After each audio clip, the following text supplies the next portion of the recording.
Fire lit up the night sky, and the sound of screaming filled every corner of the village.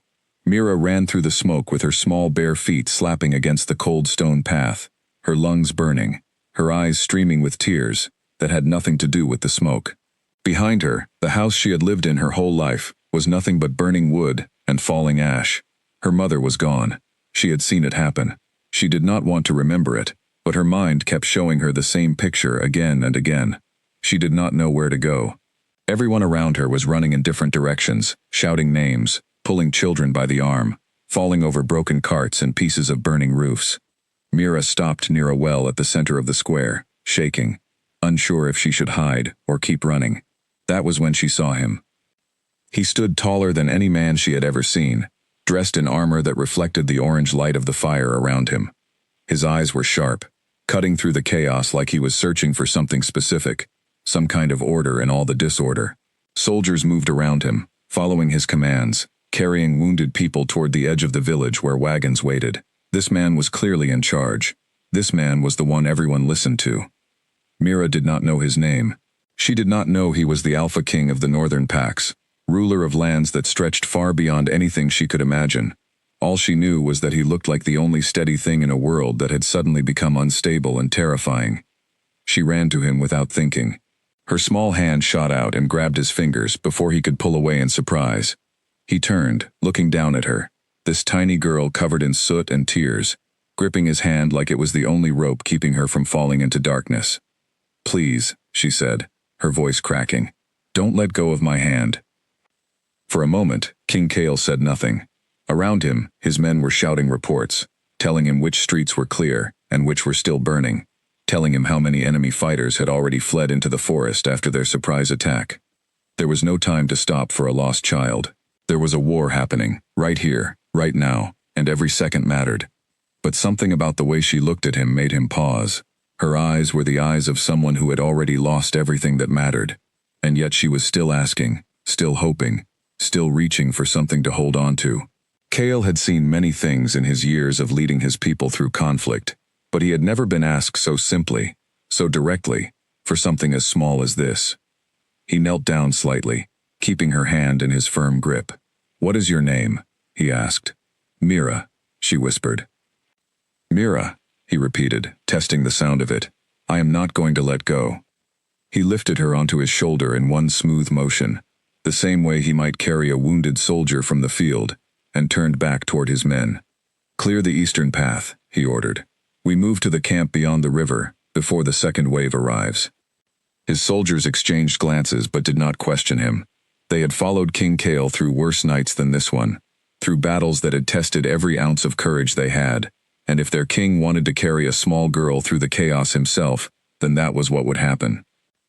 As they moved through the burning streets, Mira held tightly to the collar of his armor, watching the world pass by in flashes of orange and black.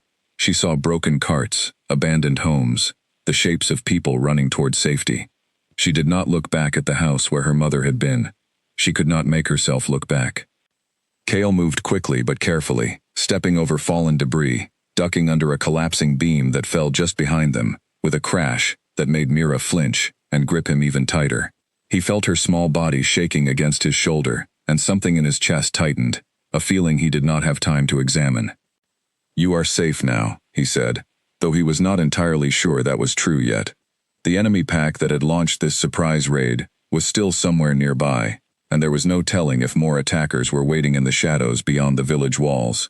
But he said it anyway, because sometimes the words themselves were a kind of shield. They reached the edge of the village where wagons were being loaded with survivors. Healers moved between the wounded, wrapping cloth around burns and cuts, calling for water and clean bandages. Kale set Mira down gently near one of the wagons, but the moment his hand loosened from hers, she grabbed it again with surprising strength for someone so small. "Please," she said again, "don't leave me." One of his advisors, a sharp-faced man named Elric, approached quickly. "My king, we need to organize the evacuation. The wounded must be moved first, and we still do not know the full size of the enemy force." Kale looked down at Mira, then back at Elric. "The girl comes with us," he said simply. Elric's eyebrows rose slightly, but he had learned long ago not to question his king in matters that mattered to him. "As you wish, my king." We will find her a place among the other orphan children in the camp.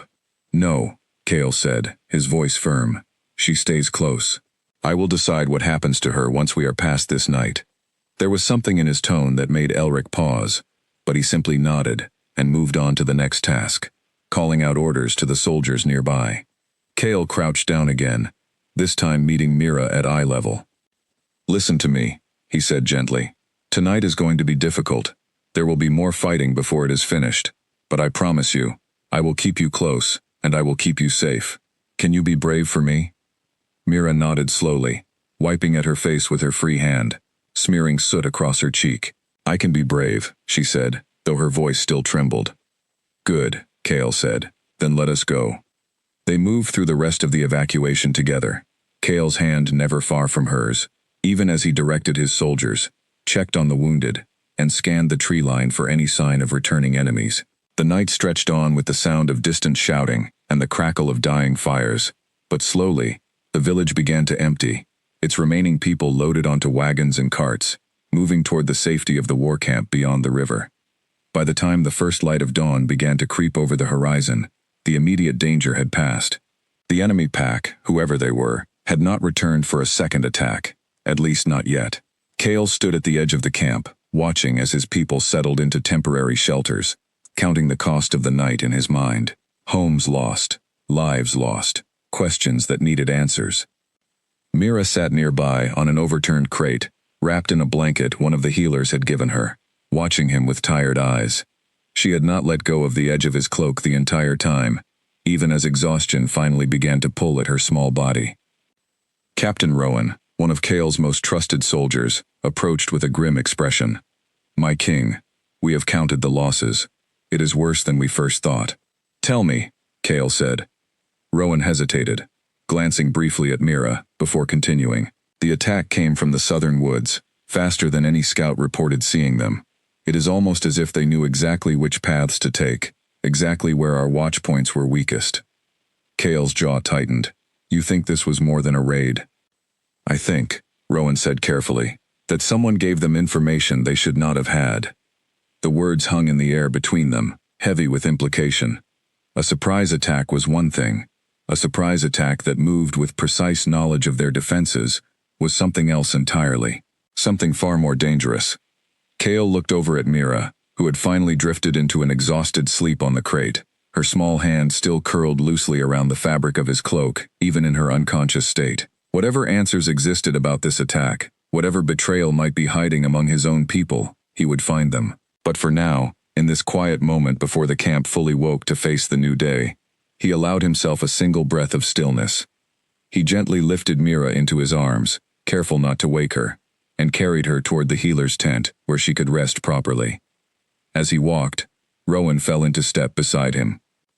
My king, if I may ask, why does this child matter so much to you? We have many orphans tonight who need care. Kale did not answer immediately. He looked down at Mira's sleeping face, so young, so trusting despite everything she had just survived. She asked me not to let go, he said finally. In a night when everything else was falling apart, she asked for one simple thing. I could not refuse her.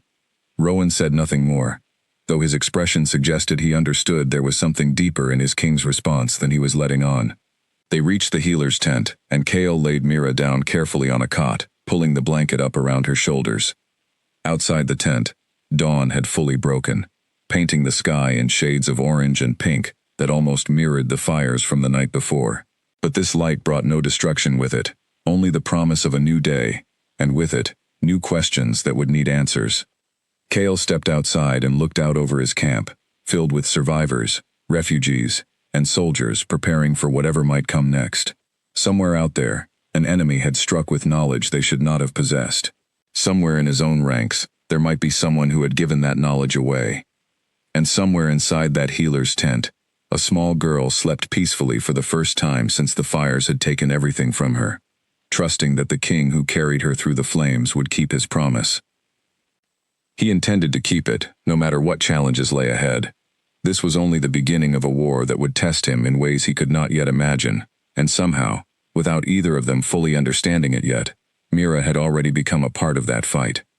The camp stirred to life around him as the sun rose higher, and King Kale turned to face the long day ahead, carrying with him a new weight, a new purpose, and a promise he had no intention of breaking. As the morning wore on, more survivors arrived from the surrounding villages. Some carried on makeshift stretchers, others walking slowly with the help of soldiers. Kale moved among them, speaking to those who could speak, offering quiet words of comfort to those who could not. Every face told a story of loss, and every story added weight to the decisions he would need to make in the coming days. Elric found him near the supply tents, going over a rough count of the wounded with one of the healers. "My king, we have a problem," he said quietly, pulling Kale aside from the others. "Another one," Kale said, not quite a question. "The scouts we sent to check the southern woods have not returned," Elric said. "It has been hours since they left. Either they found something they could not report, or they did not survive to report it at all." Kale's expression hardened. 2 lost scouts on top of an attack that had moved with unnatural precision was not a coincidence he could ignore. "Send another pair, but tell them to stay close to the tree line and report back the moment they see anything unusual. I do not want to lose more men chasing shadows." "Understood," Elric said, though he lingered a moment longer. "My king, about the girl. Some of the men are already talking. They wonder why the Alpha King himself carried an orphan through the fire, when there were soldiers who could have done the same." "Let them wonder," Kale said simply. "I do not answer to gossip." Elric nodded and moved off to deliver the new orders, leaving Kale alone with his thoughts for a brief moment. He glanced back toward the healer's tent, where Mira still slept, undisturbed by the growing activity of the camp around her.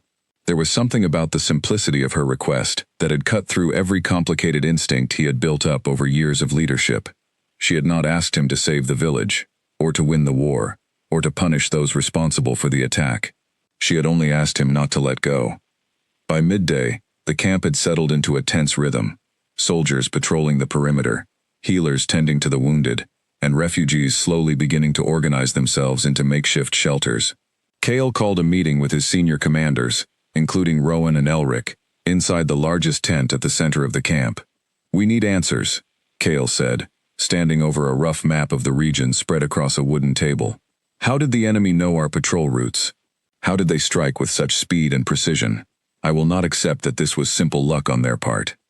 Rowan pointed to a section of the map near the southern woods. "If someone gave them our patrol schedules, it would explain everything. The timing was too perfect. They struck exactly when our watch was thinnest." "Then we have a traitor among us," Kale said, his voice low and controlled, though anger simmered just beneath the surface. "Someone who would sell out their own people, for whatever reason the enemy offered them." The tent fell silent for a moment, each man considering the weight of that possibility. A traitor within the ranks was far more dangerous than any external enemy, because it meant the danger could be standing right beside them, smiling and nodding, all while working against everything they were trying to protect. "We proceed carefully," Kale finally said. "No accusations without proof. But from this point forward, information about our movements will be shared only among those in this tent. If the enemy strikes again with the same precision, we will know the leak did not come from outside these walls." The commanders nodded in agreement, and the meeting continued late into the afternoon, covering supply lines, defensive positions, and the slow process of rebuilding what could be rebuilt. Through it all, Kale found his thoughts returning again and again to the small girl sleeping in the healer's tent, wondering what role, if any, she might play in the difficult days that lay ahead. He had made her a promise in the chaos of the fire, and whatever else happened, he intended to see it through. A soldier burst into the healer's tent just as Mira was waking up, his boots loud against the wooden floorboards, his face pale with urgency. "The king wants everyone alert," he said to the healer standing nearby. "There have been signs of movement near the northern ridge." Mira sat up quickly, her heart pounding, the memory of the fire from the night before rushing back into her mind all at once. She looked around the tent, searching for the tall figure who had carried her through the flames, but he was nowhere in sight. Panic rose in her chest, and she scrambled off the cot, ignoring the healer's protest as she ran outside into the bright light of midday. The camp was full of activity, soldiers moving in organized groups, checking weapons, tightening the straps on their armor. Mira stood frozen for a moment, overwhelmed by the noise and motion, until she spotted him near the edge of the camp, speaking with a group of his commanders. Relief washed over her, but it was quickly replaced by a new kind of fear. What if the movement near the ridge meant the enemy was coming back? What if the king had to leave without her? She ran toward him, weaving between soldiers and supply carts, until she reached his side and grabbed the edge of his cloak. Kale looked down, surprised by the sudden contact, and found Mira staring up at him with wide, frightened eyes. "Are you leaving?" she asked, her voice small but urgent. "Are you going to fight without telling me?" Kale crouched down to her level, ignoring the curious glances from the soldiers around him. "I am not leaving without telling you," he said firmly. "I promised you that already." "But there is danger again," she said. "I heard the soldier say something is happening at the ridge." "There is always danger during a war," Kale said honestly, deciding that lying to her would do more harm than good. "But right now, we are only sending scouts to check on strange movement. Nothing is certain yet. And whatever happens, I will make sure you know where I am, and that you are kept safe." Mira nodded slowly, though her grip on his cloak did not loosen. Rowan, standing nearby, watched the exchange with a thoughtful expression, saying nothing but clearly taking note of how differently his king behaved around this particular child. Within the hour, the scouts returned with news that the movement near the ridge had been nothing more than a herd of wild animals fleeing the disturbed forest, startled by the noise and fire from the night before. The camp breathed a collective sigh of relief, though Kale remained cautious, unwilling to let his guard down completely after everything Rowan had suggested about a possible traitor. With the immediate scare behind them, life in the camp began to take on a strange new rhythm. Refugees worked to build temporary shelters, healers continued caring for the wounded, and soldiers maintained a constant watch along the perimeter. Mira found herself drawn into this new world in ways she had not expected, watching the soldiers train in the mornings, helping the younger children among the refugees find their footing in this unfamiliar place, and always staying close to Kale whenever he was nearby. One afternoon, as Kale reviewed reports with Elric near the command tent, Mira wandered closer, curious about the maps spread across the table. She had never seen anything like them before, lines and symbols representing places she had only heard of in stories her mother used to tell her. "What is this?" she asked, pointing to a marked section of the map. Elric glanced at Kale, silently asking permission to answer, and Kale nodded slightly. "That is a map of our kingdom," Elric explained, his tone gentler than Mira might have expected from such a serious-looking man. "This mark here is where we are right now. This line represents the river we crossed to reach this camp." Mira studied the map with wide-eyed fascination, tracing the lines with her finger. "Where is my village?" she asked quietly. Elric hesitated, glancing again at Kale, who stepped forward and pointed to a small mark near the edge of the map. "Here," he said simply, "close to the southern woods." Mira stared at the small mark for a long moment, saying nothing, her expression unreadable. Then she looked up at Kale. "Will we go back there someday? When it is safe," Kale said. "I promise you that too." The days continued in this manner, filled with the steady work of survival and preparation, punctuated by moments of quiet connection between the king and the girl who had refused to let go of his hand. Soldiers who had once whispered questions about why their king carried such personal concern for an orphan began to understand, slowly, that there was something genuine in the bond forming between them, something that went beyond simple duty or obligation. But not everyone in the camp viewed this bond with warmth. Late one evening, as Kale made his rounds checking on the perimeter guards, he overheard two soldiers speaking in hushed tones near the edge of the supply tents. "It is strange, is it not?" one of them said. "The king spending so much attention on a single orphan, while so many others suffer the same losses."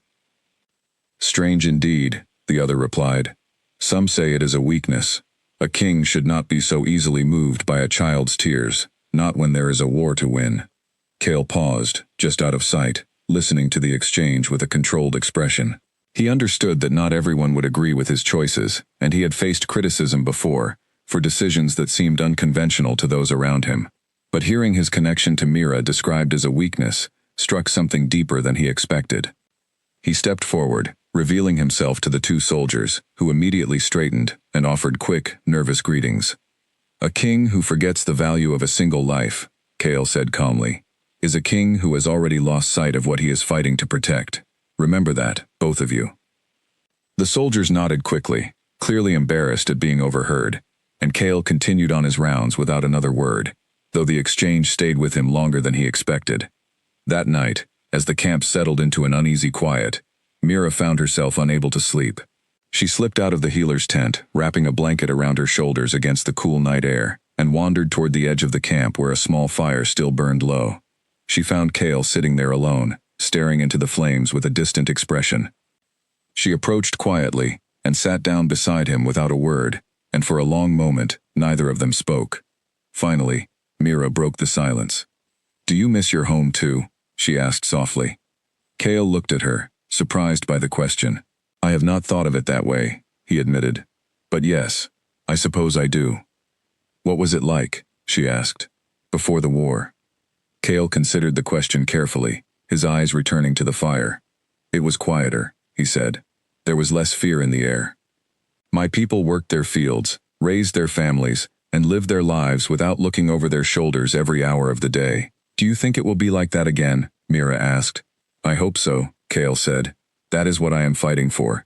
Not just to win battles, but to bring back that kind of peace for everyone, including you." Mira leaned against his arm slightly, the exhaustion of the past few days finally catching up with her. "I believe you," she said quietly, and within minutes, she had fallen asleep against his side. Cale sat still for a long while, careful not to disturb her, watching the fire slowly burn down to embers. Whatever doubts the soldiers might whisper about his choices, whatever difficult decisions still lay ahead in this war, he found a strange sense of clarity in this quiet moment. He had made a promise, and he intended to honor it, not out of weakness, but because he understood something that many of his commanders had perhaps forgotten in the chaos of constant conflict. Every single life mattered, and this small girl, in all her fear and grief, had reminded him of exactly why he was fighting in the first place. The following morning brought new urgency to the camp. A messenger arrived on horseback, exhausted and breathless, carrying word from one of the border outposts. The enemy forces, identified now as soldiers loyal to a rival ruler known as King Vane, had been spotted regrouping just beyond the eastern hills, their numbers larger than initial reports had suggested. Cale gathered his commanders immediately, the mood in the tent turning serious as the messenger relayed everything he had witnessed. "They are preparing for something bigger than a single raid," Rowan said grimly, studying the map with newfound intensity. "This was never just an isolated attack. This is the beginning of something much larger." Cale's mind raced through the implications, weighing the safety of his people against the necessity of preparing his forces for what appeared to be an approaching larger conflict. And in the back of his thoughts, unavoidable now, was the question of Mira, and what her safety would require, as this war continued to grow beyond what any of them had initially expected. He stepped outside the tent to find her waiting nearby, as she often did now, watching him with those same searching eyes that had first caught his attention amid the fire. Whatever came next, whatever battles and betrayals still lay ahead, he knew one thing with absolute certainty. He would not let go of her hand, no matter how difficult the path ahead became. "You look worried," Mira said, studying his face carefully. Children, he had noticed, often saw things adults tried to hide. "There is much to think about," Cale admitted, deciding once again that honesty suited her better than false comfort. "Our enemies are gathering their strength. We will need to gather ours as well." Mira was quiet for a moment, twisting the edge of her blanket between her fingers. "The men who came to my village," she said suddenly. "I heard one of them say a name before everything caught on fire." Cale went very still. "What name?" he asked carefully, crouching down so he was level with her. Mira frowned, trying to recall the memory through the haze of fear and smoke that clouded that night in her mind. "I do not remember it exactly," she said, "but it sounded important, like they were talking about someone who told them where to go, someone who knew things about your soldiers." A cold feeling settled over Cale, confirming the suspicion Rowan had raised earlier. If Mira had actually overheard the attackers discussing a source of information from within his own ranks, it meant the betrayal he feared was not just a possibility, it was becoming a certainty. "Mira," he said gently, "this is very important. I need you to try to remember anything else you heard that night, even small details. It could help us understand who attacked your village and why." Mira nodded, though her expression grew troubled at the request to revisit those memories. "I will try," she said softly, "but it is hard to remember. Everything happened so fast. Take your time, Kale said. There is no rush, but if anything comes back to you, come find me immediately. Do you understand? I understand, Mira said, and something in her posture straightened slightly, as though she had just been given an important task, a way to matter in this war that had already taken so much from her. Kale called Rowan aside privately later that day and relayed what Mira had told him. Rowan's expression grew grim as he listened. If she remembers anything more specific, a name, a description, anything at all, it could help us root out whoever is feeding information to Vane's forces. She is a child who just lost everything, Kale said, his voice carrying a warning edge. I will not have her pressured or frightened into remembering things before she is ready. Whatever information she provides will come in her own time. Rowan nodded, understanding the boundary his king was setting. Of course, my king. I only meant that her memory could prove valuable, whenever she is ready to share it. As the sun began to set over the camp that evening, Kale found himself reflecting on how quickly circumstances had changed. A single frightened girl clutching his hand amid a burning village had become, in a matter of days, someone whose memories might hold the key to uncovering a dangerous betrayal within his own kingdom. The weight of that responsibility settled heavily on his shoulders, alongside the growing threat of King Vane's forces gathering beyond the eastern hills. He watched Mira from a distance as she sat near the fire with some of the other refugee children, teaching them a simple game with pebbles that she must have learned from her mother. Despite everything she had lost, there was still a light in her that refused to be extinguished, a resilience that Kale found himself drawing strength from in ways he had not expected. Whatever challenges tomorrow would bring, whatever secrets still remained hidden within the shadows of his own camp, Kale understood that the path forward would require both strength and patience. And through it all, he intended to keep the promise he had made in the middle of the flames, holding steady to the hand of a girl who had somehow become far more important to this war than either of them could have imagined that first terrible night. Before he retired to his own tent that night, Kale took one last walk around the perimeter of the camp, checking on the guards stationed along the tree line. Everything appeared calm, the fires burning low, the soldiers alert but unbothered by any immediate threat. Yet he could not shake the feeling that the calm around him was only temporary, a brief pause before the next storm arrived. Somewhere beyond the eastern hills, King Vane was gathering his forces. Somewhere within his own camp, a traitor might still be watching, waiting, reporting every move he made. And somewhere near the warmth of the dying fire, a small girl slept soundly, trusting him completely, unaware of just how much rested on the fragile memories she carried inside her mind. Horns blared across the camp before the sun had fully risen, sharp and urgent, pulling every soldier from their tents in an instant. Kale was already awake, standing at the entrance of the command tent, listening to a scout deliver breathless news that confirmed his worst fears from the night before. King Vane's forces are moving, the scout reported, still catching his breath from the hard ride back to camp. Not toward the eastern hills as we expected. They are marching south, directly toward the river crossing near our position. Kale's mind raced through the implications immediately. If Vane's forces reached the river crossing before his own defenses could be reinforced, the camp itself would be vulnerable, along with every refugee and wounded soldier currently sheltering within it. How much time do we have? He asked. 2 days, perhaps 3 if the terrain slows them, the scout answered. But they move with purpose, my king. This is not a scouting party. This is an army, preparing for a real assault. Rowan arrived moments later, already dressed for battle, his expression tight with concern. We cannot hold this position against a full assault, not with so many wounded and refugees still here. We need to decide quickly whether we fortify or retreat. Kale studied the map spread across the table, tracing the river crossing with his finger, calculating distances and defensive positions in his mind. Retreating would mean abandoning ground his people needed to reclaim their homes. Fortifying would mean risking everything on a defense that might not hold against Vane's larger numbers. We fortify, Kale said finally, but we also prepare an evacuation route for the refugees and wounded, in case the battle turns against us. I will not gamble their lives on my own confidence in victory. The camp transformed within hours, soldiers digging trenches along the riverbank, reinforcing makeshift barriers with whatever materials could be gathered, while a separate group organized the refugees for a possible evacuation deeper into the northern territory. Mira watched all of this unfold with growing anxiety. Sensing the shift in atmosphere, even before anyone explained the situation to her directly. She found Kale near the riverbank, overseeing the placement of a defensive line, his attention divided between the map in his hands and the soldiers working around him.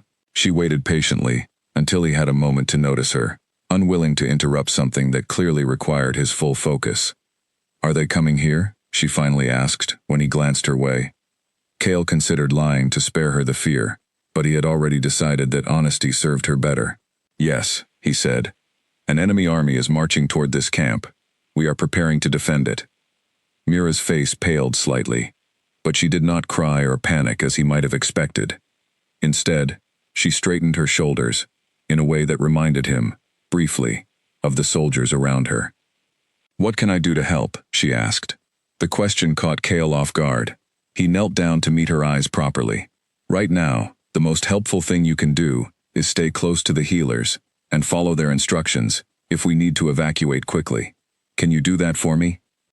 "I can do that," Mira said, though her tone carried a hint of frustration at being given such a small task, while everyone around her worked toward something larger. Kale noticed the frustration and offered a small, reassuring smile. "There will be other ways you can help, Mira. But right now, knowing you are safe allows me to focus on protecting everyone else. That is an important job too."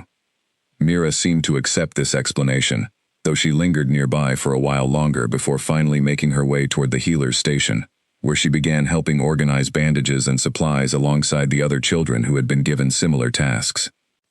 As the day progressed, more soldiers arrived from outlying garrisons, answering Kale's urgent call for reinforcements. The camp swelled with activity, weapons being sharpened, armor checked and rechecked, defensive positions reinforced along every possible approach the enemy might take. Kale moved constantly between different sections of the preparation, offering guidance, adjusting strategies, and maintaining a calm presence that helped steady the nerves of everyone around him. That evening, as the last light faded from the sky, Elric approached Kale with a troubled expression. "My king, I must share something concerning. One of the new soldiers who arrived from the eastern garrison has been asking unusual questions about our defensive positions, questions that go beyond normal curiosity." Kale's attention sharpened immediately. "What kind of questions?" "Specific details about troop placements, supply routes, even the location where the refugees are being sheltered," Elric said. "I have had him watch discreetly since this afternoon, but I wanted to bring this to your attention before taking further action." This was exactly the kind of concern Kale had been dreading since Rowan first raised the possibility of a traitor among his ranks. "Continue watching him," Kale instructed, "but do nothing to alert him that we suspect anything. If he is indeed working against us, I want to understand the full extent of what information may have already been passed along before we confront him directly." Elric nodded and departed to continue his quiet surveillance, leaving Kale with yet another layer of concern weighing on his mind as the camp prepared for what could be a decisive confrontation with Vane's approaching forces. Later that night, unable to sleep despite the exhaustion pulling at his body, Kale walked through the camp, checking on the preparations one final time before attempting to rest. He found Mira sitting alone near the edge of the healer's tent, staring up at the stars with a thoughtful expression. "You should be resting," he said gently, sitting down beside her. "I could not sleep," Mira admitted. "I keep thinking about what might happen tomorrow, or the day after. What if the soldiers cannot stop them?" Kale considered his response carefully, understanding the importance of neither dismissing her fears nor amplifying them unnecessarily. "I cannot promise you that everything will be easy," he said. "War rarely is. But I have prepared my soldiers well, and we have chosen strong positions to defend. Whatever happens, I will make sure you are protected." Mira leaned against him slightly, drawing comfort from his steady presence. "Will you be fighting too?" she asked quietly. "Yes," Kale said. "A king who sends his soldiers to fight while he remains safely behind is not the kind of king I wish to be." Mira was quiet for a long moment, processing this information with a seriousness beyond her years. "Then promise me you will come back," she finally said. "Promise me you will not let go, even in the battle." Kale looked down at her, moved once again by the simple honesty of her request. "I promise," he said, and he meant it with every fiber of his being. The following morning, scouts reported that Vane's forces had made faster progress than initially estimated, cutting the expected timeline nearly in half. The battle, it seemed, would arrive sooner than anyone had prepared for. Kale gathered his commanders for a final strategy session, going over every detail of their defensive plan, adjusting positions based on the most recent scouting reports. As the meeting concluded, and soldiers moved to their assigned positions, Elric pulled Kale aside with an urgent update. "My king, the soldier we have been watching. He attempted to leave the camp under cover of darkness last night. My men intercepted him before he could reach the tree line." "Did he confess to anything?" Kale asked, his expression hardening. "Not yet," Elric said. "He claims he was simply checking the perimeter, but the direction he was heading makes little sense for a routine patrol. I have him held under guard, awaiting your instructions." Kale's jaw tightened with controlled anger. "Bring him to me after the battle preparations are complete. I want answers, but I will not divert resources from our defense while an enemy army marches toward us. Whatever betrayal exists within our ranks will be dealt with. But first, we survive what is coming." As the sun climbed higher in the sky, the first signs of Vane's approaching army became visible on the horizon. Distant clouds of dust rising from the movement of hundreds of soldiers marching steadily closer. The camp fell into a tense, focused silence, every soldier taking their position along the defensive line, every refugee moving toward the designated evacuation area under the careful supervision of the healers and support staff. Kale stood at the front of his forces, his armor gleaming in the morning light, his expression calm, despite the storm of uncertainty churning beneath the surface. Behind him, somewhere among the refugees, Mira watched with wide, frightened eyes, holding tightly to the promise he had made her the night before. Whatever happened in the hours ahead, whatever cost this battle would demand, Kale intended to honor every promise he had made, to his people, to his kingdom, and to the small girl who had asked him, in the middle of a burning village, not to let go of her hand. The horn sounded once more, this time signaling the approach of the enemy army, and the battle for the river crossing was about to begin. Kale raised his hand, and his soldiers steadied their lines along the riverbank, shields locked together, spears angled forward in a defensive wall that had been drilled into them through countless hours of preparation. Across the water, Vane's army came into full view, row after row of soldiers marching under banners of deep crimson, their numbers indeed larger than the earlier scouting reports had suggested. Rowan moved along the line, checking positions, offering quiet words of encouragement to soldiers who stood tense and ready. "Hold your ground," he called out. "Trust your training. Trust the man standing beside you." Kale watched the enemy formation carefully, searching for any weakness in their approach, any sign of the strategy Vane intended to employ.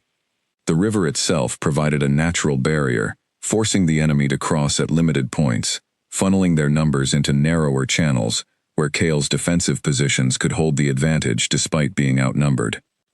"They will try the northern ford first," Kale said to Rowan, pointing toward a shallower section of the river visible in the distance. "It is the easiest crossing point. Concentrate our archers there." Rowan nodded and relayed the order quickly, soldiers repositioning with practiced efficiency. Behind the main defensive line, healers stood ready with supplies, prepared for the inevitable wounded that any battle would produce. Further back still, near the tree line, the refugees waited in tense silence, ready to move at a moment's notice should the battle turn against them. Mira stood among the other children, gripping the hand of a healer named Elena, who had been assigned to watch over the youngest refugees during the conflict. Elena noticed the intensity in Mira's expression as she stared toward the distant battle lines. "He will be all right," Elena said gently, guessing at the source of Mira's worry. "Your king has led his soldiers through difficult battles before. He knows what he is doing." "I know," Mira said quietly, "but I still worry." "That is only natural," Elena replied. "It means you care about him. There is nothing wrong with that." As predicted, Vane's forces began their crossing at the northern ford, wading through the shallow water in tight formation, shields raised against the volley of arrows that immediately rained down from Kale's archers positioned along the ridge above the crossing. The enemy soldiers pressed forward despite the losses, their sheer numbers allowing them to continue advancing, even as their front ranks fell. Kale watched the engagement unfold with careful attention, waiting for the precise moment to commit his own forces to the counterattack. Patience, he had learned through years of leading his people through conflict, was often more valuable than raw aggression. Striking too early would waste his advantage. Striking too late would allow the enemy to establish a foothold on this side of the river that would prove far more costly to dislodge. Now, he finally called out, and his forces surged forward to meet the enemy at the water's edge, shields clashing, the sound of battle rising sharply into the morning air. Cale himself moved into the fray, his years of training evident in every controlled movement, directing his soldiers, even as he engaged directly with the advancing enemy line. The battle raged for what felt like hours, though it was likely closer to a single hour in reality, time distorted by the intensity of the conflict. Cale's forces held their ground at the crossing, the natural advantage of the terrain, combined with careful strategy, allowing them to repel wave after wave of Vane's advancing soldiers. But even as the defensive line held, Cale noticed something troubling. A secondary force, smaller but still significant, had begun moving along the eastern bank, attempting to flank the camp from a direction that had not been as heavily fortified. If this flanking force reached the refugee area before it could be reinforced, the consequences would be severe. "Rowan," Cale called out urgently, "take a detachment to the eastern flank immediately. They are trying to reach the refugees." Rowan nodded sharply and pulled a group of soldiers from the main line, moving quickly toward the threatened position. Cale remained at the crossing, continuing to hold the main defensive line, though his thoughts remained partially fixed on the safety of those sheltering near the tree line, including the small girl who had trusted him with her safety. The fighting at the eastern flank proved brief but tense, Rowan's quick response allowing his soldiers to intercept the flanking force before it could reach the vulnerable refugee position. The enemy soldiers, finding their surprise maneuver countered, retreated back toward the main body of Vane's army, their attempt at exploiting a weakness in the defense ultimately unsuccessful. As the sun began its descent toward the horizon, Vane's forces finally began to withdraw from the crossing, their initial assault having failed to break through Cale's defensive positions. Cheers rose weakly from the exhausted defenders, relief evident on every face, though the cost of the battle was already becoming clear, as healers moved among the wounded, tending to injuries sustained throughout the long conflict. Cale lowered his weapon, breathing heavily from the exertion of battle, and turned his attention immediately toward the refugee area, seeking confirmation that everyone there remained safe. He found Elena first, her expression tired but relieved. "Everyone is safe," she confirmed before he could ask. "The flanking attempt was stopped before it reached us." "And Mira?" Cale asked immediately. Elena gestured toward a nearby tent, and Cale made his way there quickly, finding Mira sitting quietly inside, her small hands still trembling slightly from the fear of the day's events.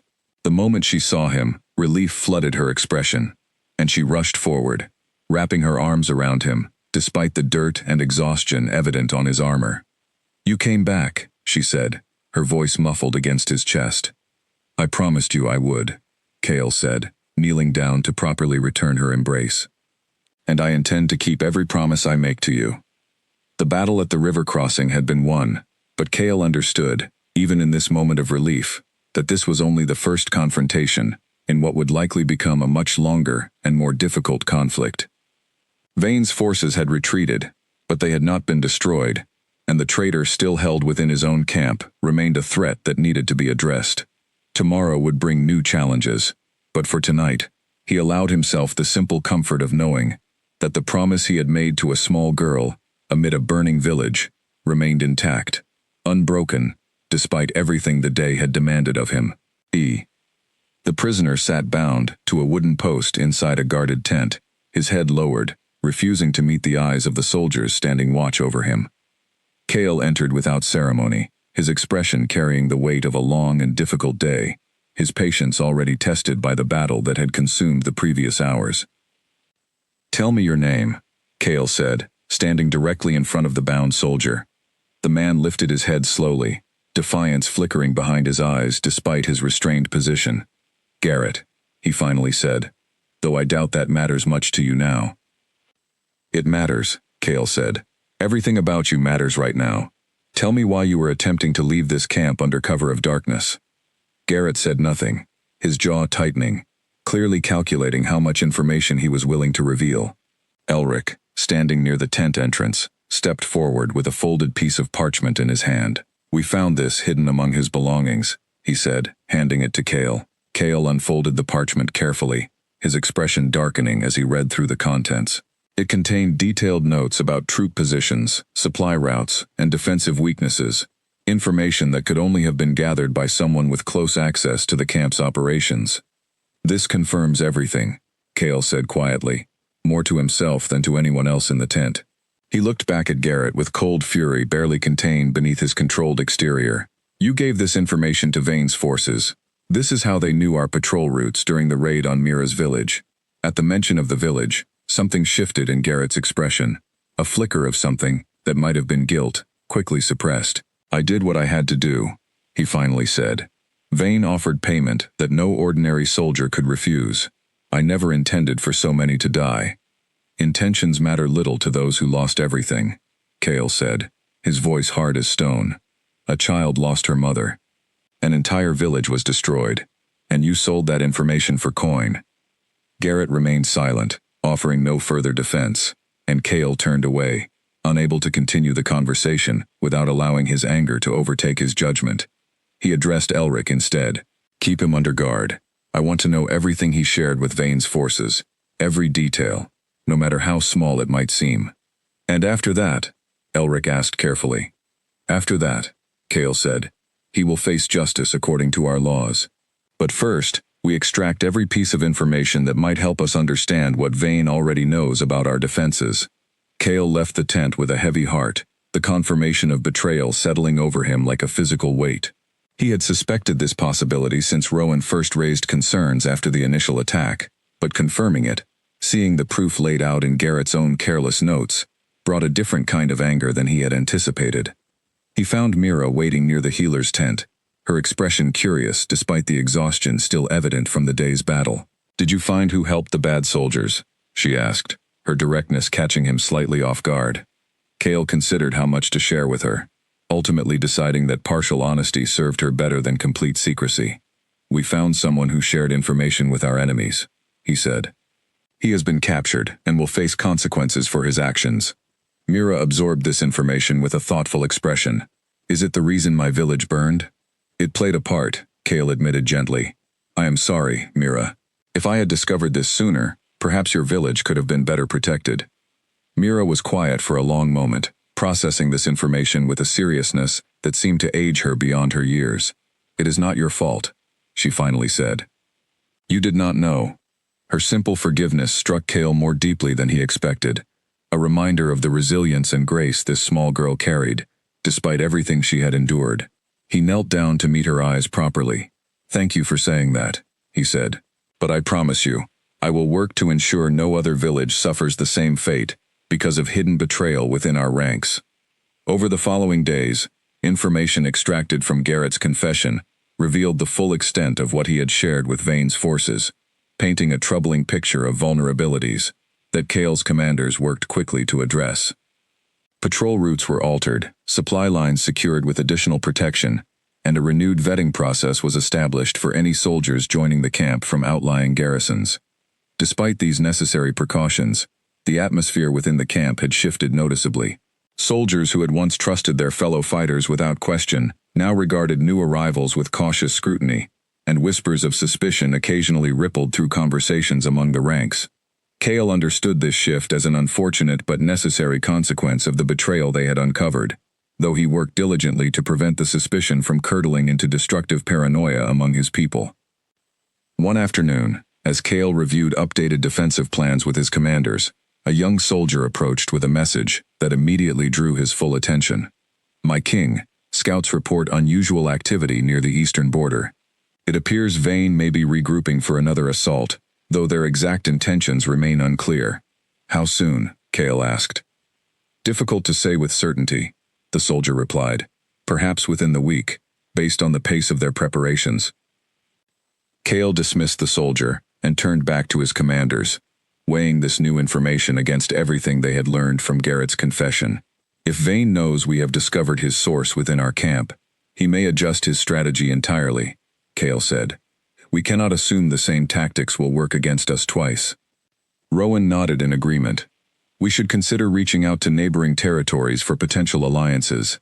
Facing Vane's forces alone, especially with our numbers already stretched thin from the recent battle, may prove increasingly difficult as this conflict continues. The suggestion sparked a lengthy discussion among the commanders, weighing the benefits and risks of seeking outside support against the pride and independence that had long characterized Cale's approach to leadership. Ultimately, Cale agreed to send diplomatic envoys to several neighboring territories, seeking potential alliances that might strengthen their position against the growing threat posed by Vane's ambitions. That evening, as preparations for the diplomatic mission began, Mira approached Cale with an unusual request. "Can I learn to help with the maps?" she asked. "Like the advisor showed me before. I want to understand what is happening, not just wait and worry." Cale considered her request thoughtfully, recognizing in her the same desire for purpose and understanding that had driven him throughout his own life. "I think that can be arranged," he said. "Elric can teach you some basics, if you are truly interested." Mira's face brightened at the prospect, a welcome sight after the heaviness that had settled over the camp following Garrett's betrayal. Elric, when approached with the idea, seemed initially surprised but ultimately pleased to have an eager student, and the following days saw Mira spending time studying basic map reading and the geography of the surrounding territories under his patient guidance. This small routine provided a sense of normalcy amid the ongoing uncertainty of the war, and Cale found himself appreciating the way Mira approached her lessons with genuine curiosity and determination. She was quick to learn, absorbing information with an eagerness that reminded him of his own childhood curiosity, before the responsibilities of leadership had demanded so much of his attention. Yet even as this small comfort emerged within the camp, the larger threat of Vane's approaching forces continued to loom over every decision made in the following days. Diplomatic envoys departed toward neighboring territories, carrying requests for alliance and support, while Cale's remaining forces continued strengthening their defensive positions in preparation for whatever assault might come next. Late one night, as Cale reviewed reports from his scouts regarding Vane's continued movements, Elric arrived with an update regarding Garrett's ongoing interrogation. "My king, there is something else you should know. Garrett has revealed that Vane's true ambition extends beyond simple territorial conquest. He believes Vane seeks something specific within our lands, something tied to ancient claims of authority over this entire region." Cale's brow furrowed with concern. "What kind of ancient claims?" Garrett was not entirely clear on the details, Elric admitted, but he mentioned artifacts, old bloodlines, something related to legitimacy of rule that goes back generations before either of our kingdoms existed in their current form.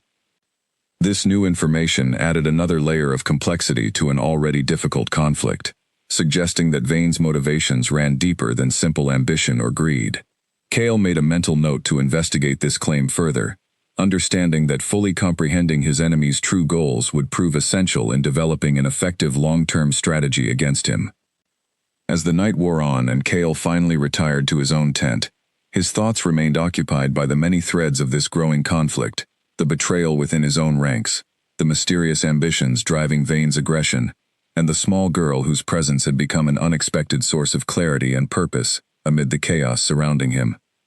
Whatever challenges awaited in the days ahead, he understood that this war had become far more complicated than a simple territorial dispute, and navigating its many layers would require every ounce of wisdom and strength he could muster. The next morning brought an unexpected development. Mira approached Cale while he was reviewing correspondence from the departed diplomatic envoys, her expression a mixture of hesitation and determination. "I remember something," she said quietly, "about the night of the fire." Cale set aside the parchment immediately, giving her his full attention. "Tell me," he said gently. "There was a man giving orders to the others," Mira said, closing her eyes slightly as she tried to recall the memory more clearly. "He had a mark on his arm, like a burn scar, shaped almost like a crescent moon, and he said something about needing to reach the crossing before the messenger arrived." Cale's attention sharpened considerably. "A messenger," he repeated. "Did he say where this messenger was coming from, or what information they carried?" Mira shook her head slowly. "I do not remember more than that. Everything happened so fast after that." "This is helpful, Mira," Cale said sincerely. "More helpful than you may realize. Thank you for sharing this with me." He called Elric immediately, relaying the new information about the mysterious messenger Mira had recalled. "A messenger crossing near the raided village," Elric mused, studying the map thoughtfully. "This could connect to the ancient claims Garrett mentioned. Perhaps Vane was attempting to intercept something, or someone, traveling through that region. Increase patrols along that route, Cale instructed. If there is a connection between the raid and something being transported through that area, I want to understand it before Vane's forces attempt anything similar again.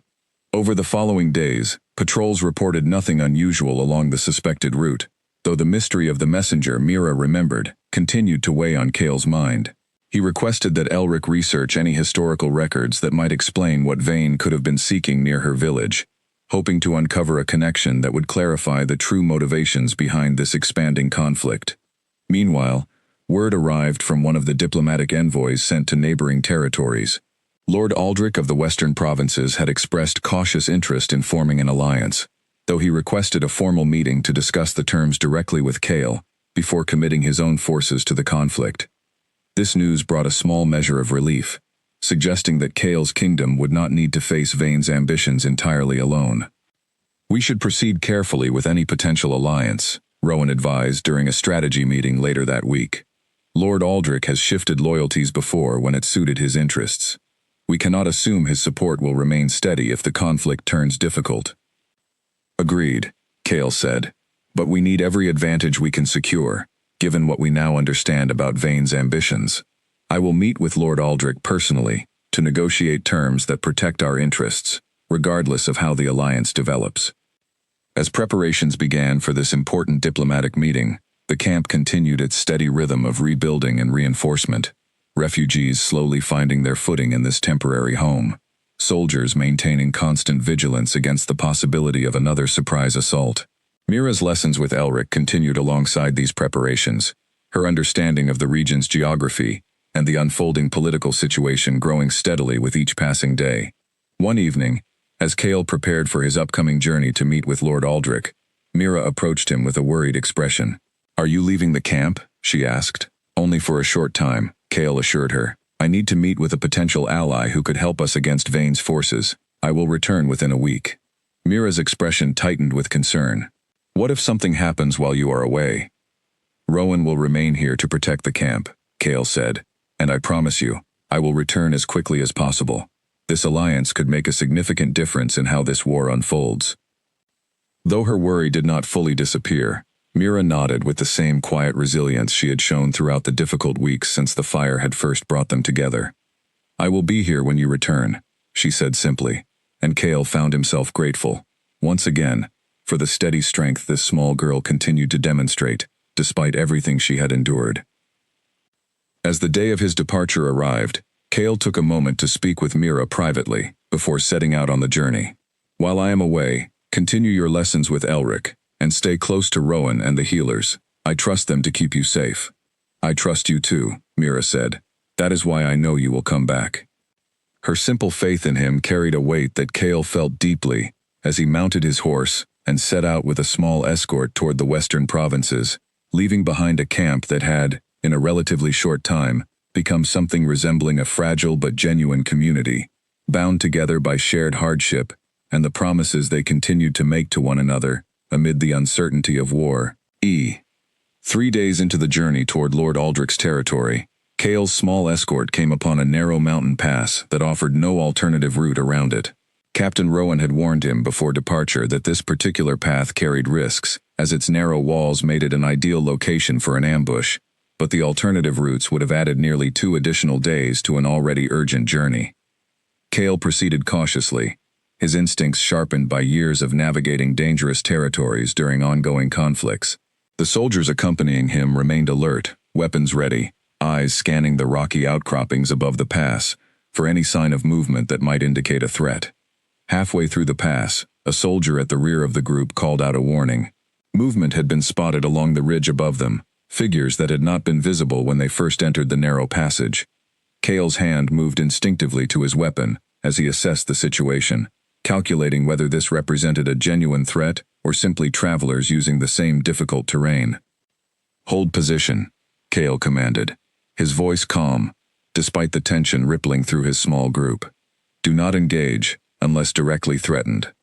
The figures on the ridge remained still for a long moment, watching the group below with what appeared to be equal caution. Finally, one of them called down, identifying themselves as scouts from Lord Aldrich's territory, sent to escort Cale's party safely through the remainder of the dangerous pass. Relief washed through the group, as the identification was confirmed, through an exchange of agreed signals that had been arranged prior to departure. The scouts descended to join Cale's escort, explaining that Lord Aldrich had grown concerned about reports of increased activity from Vane's forces near the border regions, and had sent additional protection as a precaution. Lord Aldrich takes the potential alliance seriously then, Cale observed as they continued through the pass together. He does, the lead scout confirmed. Though he remains cautious about the terms, there have been rumors reaching our territory about Vane's true intentions. Rumors that concern Lord Aldrich greatly. Cale's curiosity sharpened at this comment. What rumors? The scout hesitated slightly before answering. It is not my place to share details that Lord Aldrich intends to discuss with you directly. But I will say this much. Whatever Vane seeks, it appears to extend far beyond simple territorial expansion. This confirmation of the concerns already raised by Garrett's confession and Mira's fragmented memory added further weight to the growing sense that this conflict involved motivations more complex than a typical border dispute. Cale's determination to understand the full scope of Vane's ambitions grew even stronger as they continued their journey toward Lord Aldrich's stronghold. They arrived at the stronghold 2 days later, greeted with appropriate formality by Lord Aldrich's household staff, before being escorted to a meeting chamber where the Lord himself waited. Aldrich was an older man, his beard streaked with gray, his expression carrying the calculated caution of someone who had survived many years of political maneuvering within a dangerous region. King Cale, Aldrich greeted him formally. Your reputation for honorable leadership precedes you. I hope our meeting today proves productive for both our territories. As do I, Lord Aldrich, Cale replied, settling into the offered seat as refreshments were brought forward. I understand you have concerns regarding Vane's recent activities. Aldrich's expression grew serious. More than concerns, King Cale. My own scouts have reported movements suggesting Vane is preparing for something significant, something beyond a simple continuation of border skirmishes. There are whispers, difficult to confirm, that he seeks an ancient artifact rumored to grant legitimate claim over the entire region, a claim that would supersede the boundaries currently respected between our territories. This confirmation aligned precisely with the fragments of information Cale had already gathered from Garrett's confession and Mira's memory. Do you know what this artifact might be, or where it could be located? Cale asked. The legends are vague, Aldrich admitted. Something related to an ancient bloodline that once ruled this entire region, before it fractured into the separate territories we know today. If Vane believes he can find proof of legitimate claim through this artifact, it would explain his aggressive expansion far beyond what simple territorial ambition might otherwise justify. The two leaders spent the following hours discussing the details of a potential alliance, weighing the benefits and risks of combining their forces against Vane's growing threat. Aldrich expressed particular concern about the resources such an alliance would require, given his own territory's limited military strength compared to the scale of Vane's ambitions. I can offer additional soldiers and supplies, Aldrich finally said, but I will require assurance that this alliance protects my territory's interests as much as your own. I have no wish to sacrifice my people simply to support your kingdom's conflict. The threat Vane poses extends to your territory as much as mine, Cale countered firmly. If his ambitions truly involve claiming authority over this entire region, no territory will remain untouched by his aggression, regardless of whether they choose to support this alliance now. Aldrich considered this argument carefully, recognizing the validity of Cale's assessment. After further negotiation regarding the specific terms of cooperation, the two leaders reached an agreement that satisfied both parties, combining resources and intelligence sharing to better counter the growing threat that Vane represented to the entire region. As the negotiations concluded and preparations began for Cale's return journey, Aldrich offered one final piece of information that struck Cale with particular significance. There is a scholar within my territory who has studied the ancient histories of this region extensively. If you wish, I can arrange for her to share what she knows about the artifact and bloodline Vane may be seeking. Cale agreed immediately, understanding the potential value of any information that might clarify the true nature of the conflict he found himself navigating. The scholar, an elderly woman named Beatrice, met with him briefly before his departure, sharing fragments of ancient history that suggested the artifact Vane sought might be connected to a bloodline that had scattered across the region generations ago, its descendants unknowingly carrying claims that could reshape the political landscape entirely. If such descendants still exist, Beatrice explained, they would likely have no knowledge of their heritage. The bloodline's connection to ancient authority was deliberately obscured generations ago to prevent exactly the kind of conflict we now see unfolding. This revelation added an unsettling new dimension to the war, suggesting that somewhere within the region, unknown individuals might carry a heritage that could fundamentally alter the balance of power, entirely unaware of the significance they held. Cale thanked Beatrice for her insights and departed the following morning, his mind occupied with the weight of this new understanding as he began the journey back toward his own camp. The return journey proved uneventful compared to the tension of the outward trip, Aldrich's scouts once again providing safe passage through the dangerous mountain pass before Cale's own escort continued the remaining distance alone. As they approached familiar territory, Cale found his thoughts increasingly focused on returning to his camp, eager to share the details of the successful alliance, and eager, too, to see Mira again after their week apart. He arrived back at the camp late in the evening, greeted immediately by Rowan, with a full report on everything that had occurred during his absence. The camp had remained stable, defensive preparations continuing steadily, though Rowan mentioned one detail that caught Cale's immediate attention. "Mira has been asking about you constantly," Rowan said with a slight smile. "She has taken her lessons with Elric quite seriously, insisting she needs to understand everything happening so she can help protect the camp when you return." Cale felt a warmth spread through him at this news, and he made his way quickly toward the healer's tent, hoping to find her still awake despite the late hour. He found her exactly where he hoped, sitting near a small fire with Elena, though the moment she noticed his approach, she jumped up immediately and ran toward him. "You came back," she said, echoing the same words she had spoken after the battle at the river crossing. "I promised you I would," Cale said, kneeling down to properly greet her. "And I bring good news. Lord Aldrich has agreed to an alliance. We will not face Vane's forces alone." Mira's face brightened at this news, though her expression quickly turned curious. "Did you learn anything else? About why Vane is doing all of this?" Cale considered how much to share with her, ultimately deciding that her role in uncovering important information about the raid on her village earned her the right to understand the broader context now emerging. "I learned that Vane may be searching for something connected to an ancient bloodline," he explained carefully. "Something that could give him claim over this entire region. It is complicated, and there is still much we do not understand. But this alliance with Lord Aldrich will help us face whatever comes next." Mira listened intently, absorbing this information with the same seriousness she had shown throughout the difficult weeks of the ongoing conflict.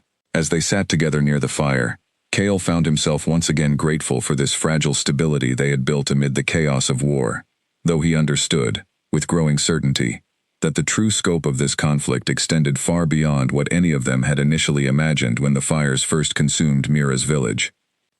The following morning, Cale called a meeting with his senior commanders to share the details of the alliance with Lord Aldrich and the troubling information gathered from the scholar Beatrice.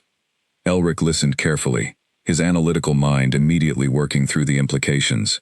If Vane believes an unknown descendant of this ancient bloodline exists somewhere in the region, he may be searching for that person as intently as he searches for any artifact, Elric observed. This could explain the specific brutality of the raid on Mira's village. Perhaps he believed something, or someone of significance could be found there. The suggestion hung heavily in the air, and Cale found his thoughts turning uneasily toward Mira herself, though he quickly dismissed the possibility as unlikely without further evidence.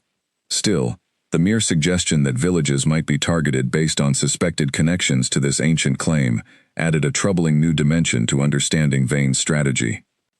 "We need to consider protecting any records related to bloodlines and family histories within our own territory," Rowan suggested. "If Vane's forces are searching for specific information, we should ensure they cannot easily access whatever records might exist in libraries or archives within our reach." Cale agreed, dispatching soldiers to secure historical records held within nearby towns and settlements, a precaution that felt reasonable given the mounting evidence of Vane's true ambitions. As these preparations continued, the camp settled back into its routine, though an undercurrent of new tension had been added to the already difficult circumstances they faced. That afternoon, Mira continued her lessons with Elric, though her curiosity had shifted noticeably toward questions about ancient histories and bloodlines, clearly influenced by the conversations she had overheard regarding Kale's discoveries during his journey. "Do families really forget who their ancestors were?" she asked Elric during one of their sessions. "It happens more often than you might think," Elric explained patiently. "Especially during times of great upheaval, when protecting a family's true heritage might mean protecting them from danger as well." Mira considered this for a long moment. "My mother never spoke much about her family," she said quietly. "She always said the past did not matter as much as the present. I wonder now if there was a reason for that." Elric's expression shifted slightly at this comment, though he offered no immediate response beyond a thoughtful nod, unwilling to speculate without further information.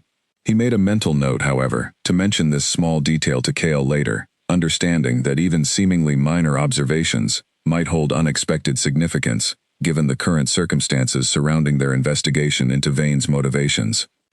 That evening, as Kale reviewed reports regarding the secured historical records, Elric approached him with the detail Mira had shared during her lesson. Kale listened carefully, his expression growing thoughtful as he considered the implications, though he was careful not to jump to unfounded conclusions. "It could mean nothing," Kale said finally. "Many families avoid discussing the past, especially those who have faced hardship or loss. But I appreciate you sharing this with me. We should remain attentive to any further details that emerge, without placing undue pressure on her to remember things that may simply not exist." Elric agreed, and the conversation shifted toward other pressing matters as the camp continued its preparations for whatever challenges lay ahead. Yet privately, Kale found himself unable to fully dismiss the small detail Elric had shared, a quiet unease settling into the back of his mind as he considered the strange convergence of circumstances that had brought Mira into his life during this particular moment in the ongoing conflict. As the days passed following his return from the successful alliance negotiations, Kale noticed subtle changes in how his soldiers and advisors regarded Mira, a growing awareness that her presence within the camp might carry significance beyond the simple compassion that had first prompted him to carry her from the burning village.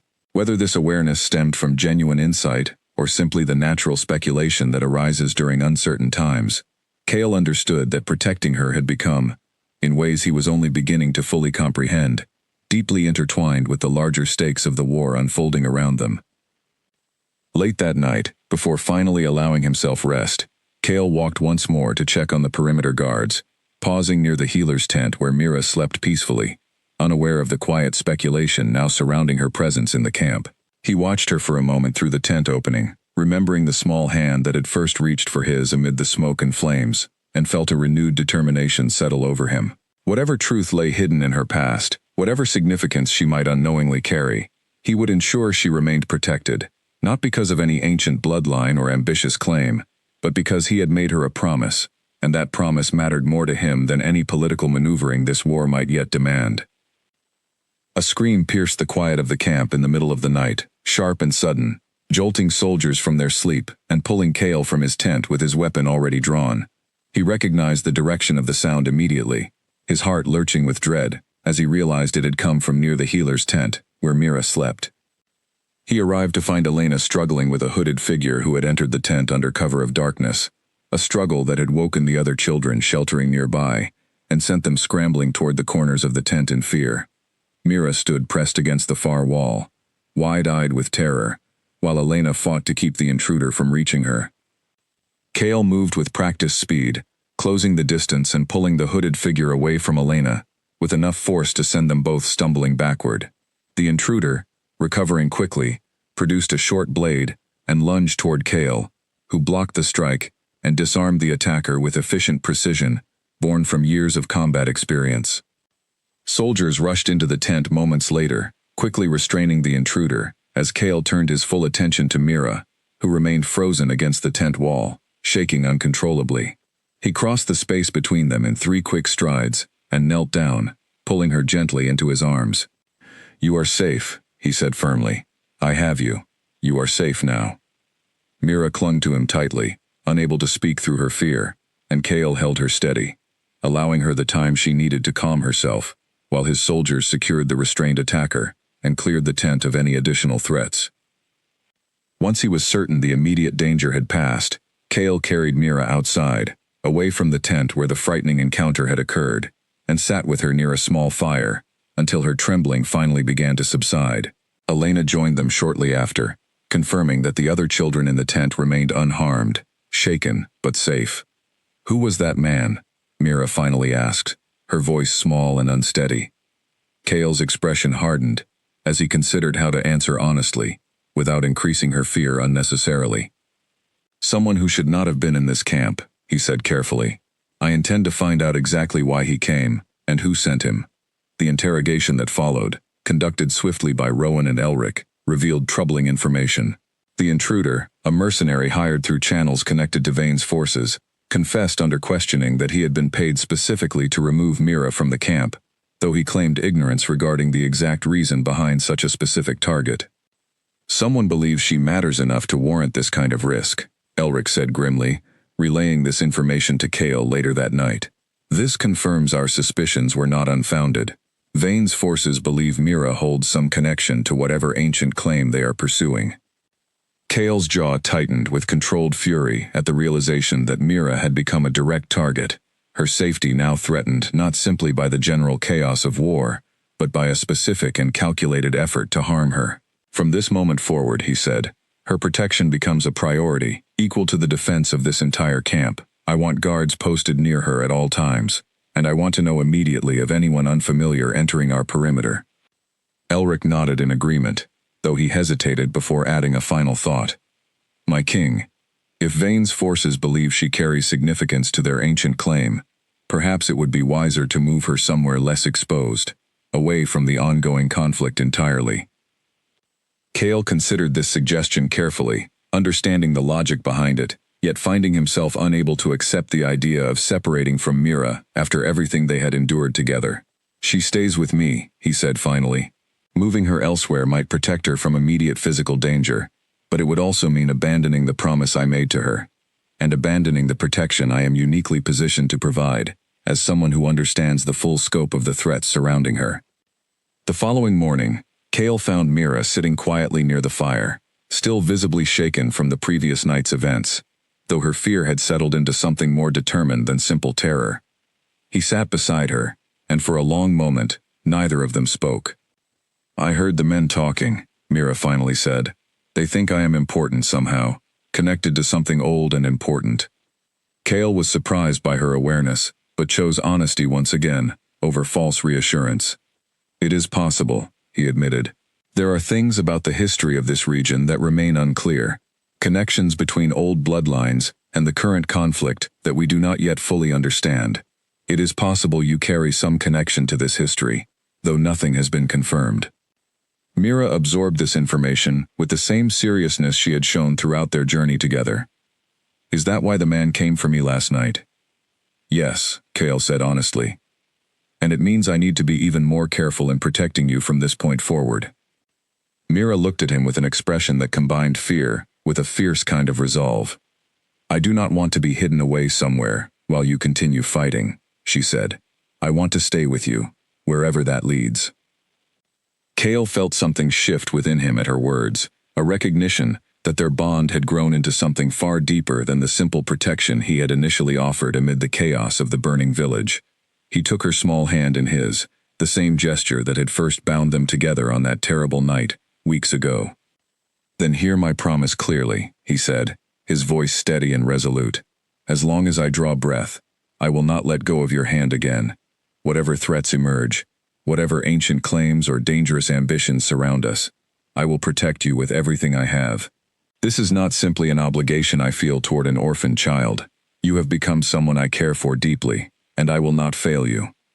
Tears welled in Mira's eyes, though this time they carried relief rather than fear. "I believe you," she said softly. "I have believed you since the night you carried me from the fire." Word of this exchange, witnessed partially by nearby soldiers, spread quickly through the camp in the following days, and Kale noticed a subtle but meaningful shift in how his people regarded Mira.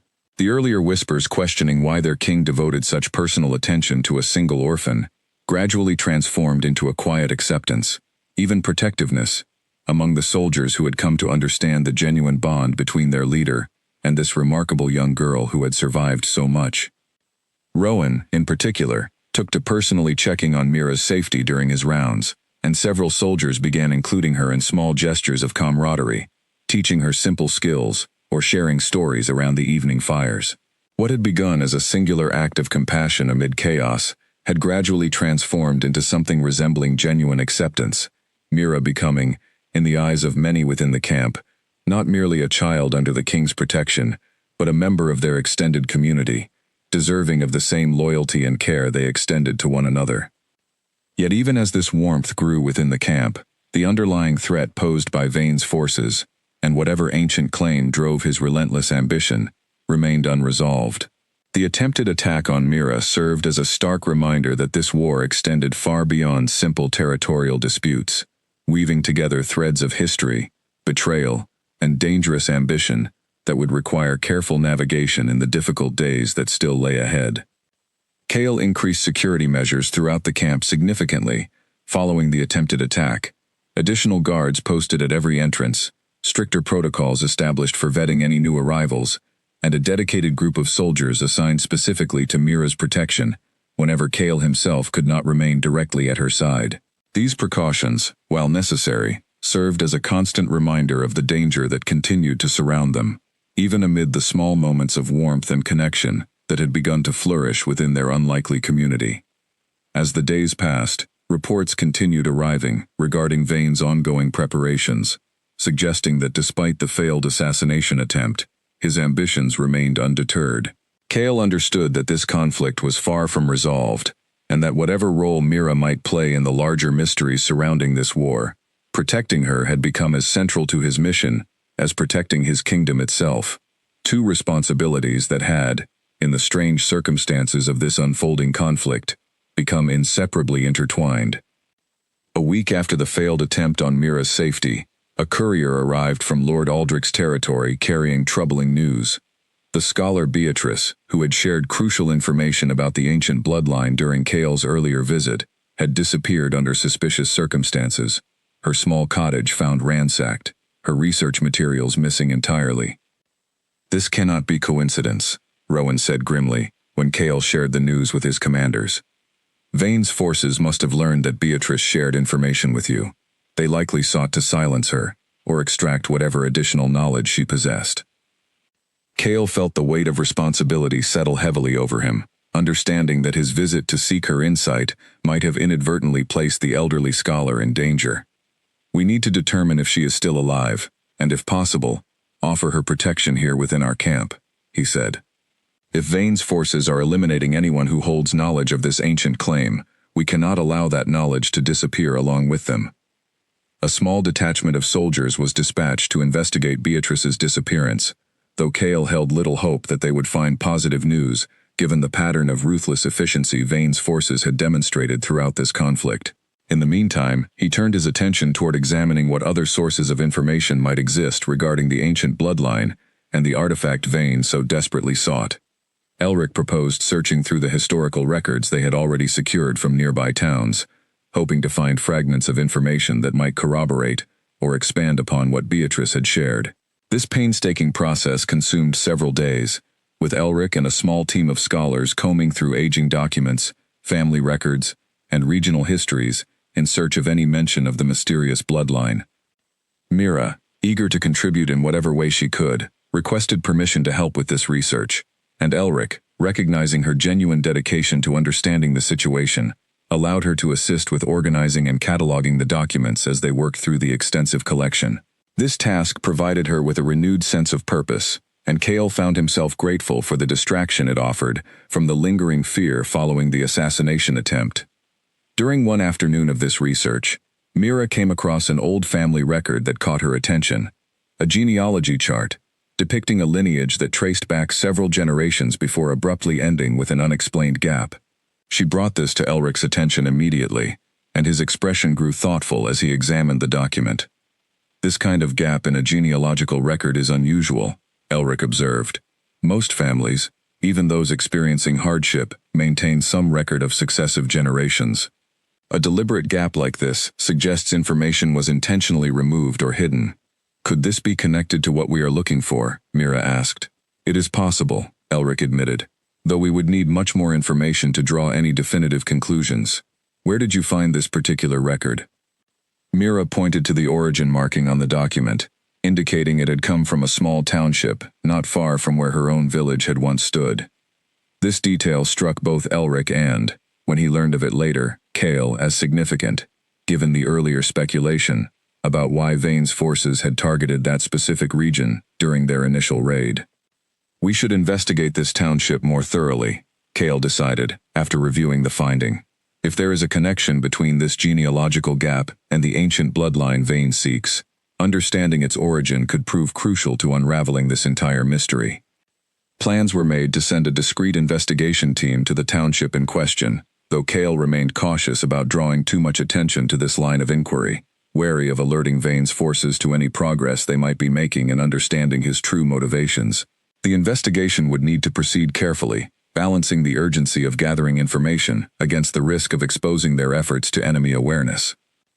As these preparations continued, the camp settled into an uneasy equilibrium, the immediate danger of the assassination attempt gradually fading into vigilant caution, while the deeper mystery surrounding the ancient bloodline continued to unfold in ways that promised to reshape everyone's understanding of this ongoing conflict. Cale found himself increasingly convinced that whatever answers awaited them would prove significant not just to the war itself, but potentially to Mira's own identity and heritage, a realization that filled him with both concern for her safety and a growing determination to see this mystery through to its conclusion, whatever that conclusion might reveal. That night, before the investigation team departed for the township at dawn, Cale found Mira sitting near the fire, with the genealogical document still in her hands, studying the faded names and dates as though searching for some hidden truth within the ink itself. He sat beside her quietly, and after a moment, she looked up at him with an expression more thoughtful than fearful. "Whatever this means," she said softly, "whatever they find out there, I want you to promise you will tell me the truth, even if it is difficult to hear." Cale met her gaze steadily. "I promise," he said. "Whatever we discover, you will hear it from me directly, and you will hear the truth." She nodded, satisfied, and rested her head against his shoulder as the fire crackled softly before them, the weight of unanswered questions settling quietly over the camp as it prepared for whatever revelations the coming days might bring. Horns sounded across the valley before the investigation team had even returned from the township, their urgent call signaling an approach far larger and more immediate than anyone had anticipated. Cale stood atop the ridge overlooking his fortified camp, watching through the early morning mist as Vane's full army emerged from the tree line in overwhelming numbers, far exceeding anything they had faced at the river crossing weeks earlier. "He has committed everything," Rowan said beside him, his voice tight with concern, as he assessed the scale of the approaching force. "This is not a raid or a probing attack. This is his entire strength, moving directly toward us." Cale's mind raced through the implications, understanding immediately that Vane intended to end this conflict decisively, likely believing that his overwhelming numbers would crush any resistance the camp could mount, regardless of the alliance Cale had secured with Lord Aldrich. "Send word to Aldrich immediately," Cale commanded. "We need his forces here as quickly as possible, though I fear they may not arrive in time to prevent the initial assault." The camp erupted into organized chaos as soldiers rushed to their defensive positions, refugees moved toward the most protected areas available, and messengers departed on their fastest horses toward Aldrich's territory, carrying the urgent request for immediate reinforcement. Cale understood that surviving the coming hours, perhaps days, would require every strategic advantage his forces could muster, alongside whatever fortune might favor those who fought with genuine purpose. Mira found herself ushered quickly into a reinforced shelter near the center of the camp, surrounded by additional guards specifically assigned to her protection, given the increased danger of the coming siege. Elena remained close beside her, along with several other children who had become part of their small community over the preceding weeks. "Will the king be all right?" one of the younger children asked Mira, sensing her particular connection to their leader. "He will be," Mira said, projecting a confidence she did not entirely feel herself, though she had come to understand that maintaining steady composure often provided comfort to those around her, a lesson she had absorbed from watching Cale navigate countless moments of crisis with calm determination. As Vane's army began establishing siege positions around the perimeter of the camp, Kale addressed his assembled soldiers with words meant to steady their resolve against the daunting numbers arrayed before them. "We have faced difficult odds before," he called out, his voice carrying across the ranks. "We have defended what matters to us, and we will do so again. Hold your positions, trust your training, and remember that we fight not just for ourselves, but for everyone within these walls who depends on our strength." The first assault came within hours, Vane's forces testing the camp's defenses with a probing attack along the eastern perimeter, quickly repelled by Kale's well-prepared defenders, though the sheer number of attackers meant that even a repelled assault came at significant cost in both resources and the exhaustion of his soldiers. Kale understood that this pattern would likely continue, wave after wave testing different points along the defense, searching for any weakness that might allow a breakthrough.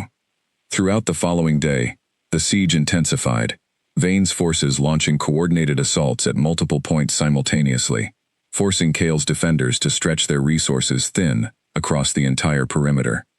Casualties mounted steadily among the defenders, healers working tirelessly to treat the wounded, even as the fighting continued unabated beyond their tents.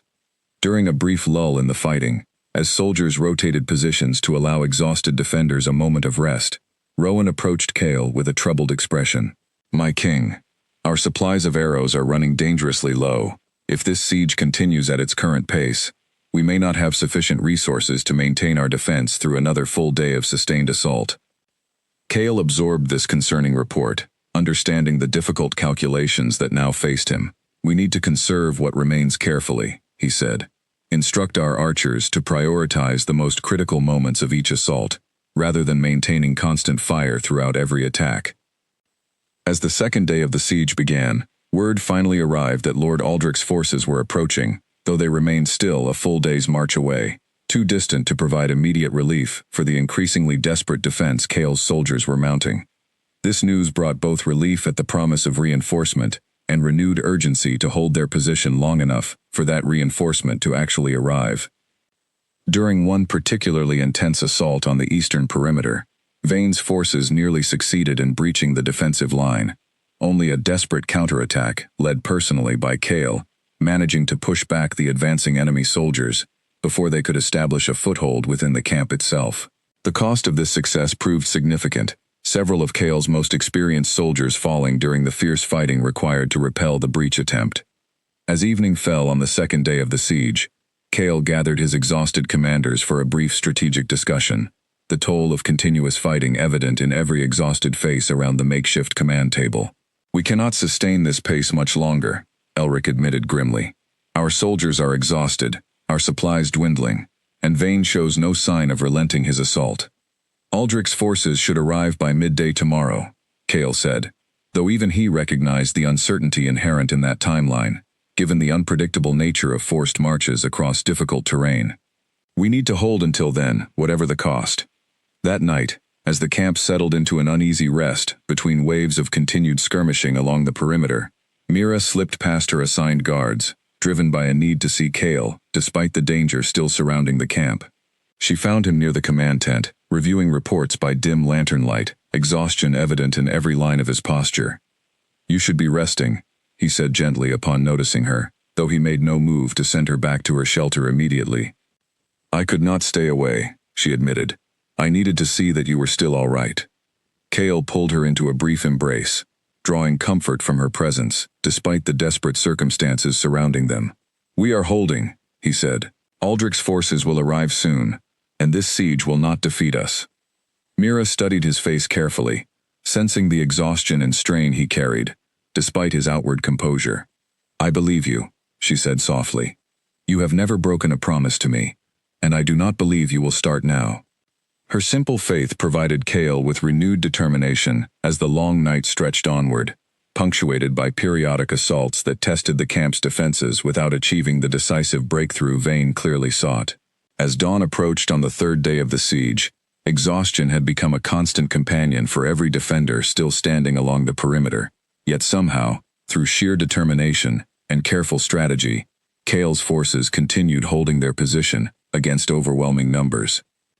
Midway through the third day, as another assault pressed against the weakening defenses, a new sound rose above the chaos of battle, distant horns signaling the long-awaited arrival of reinforcements.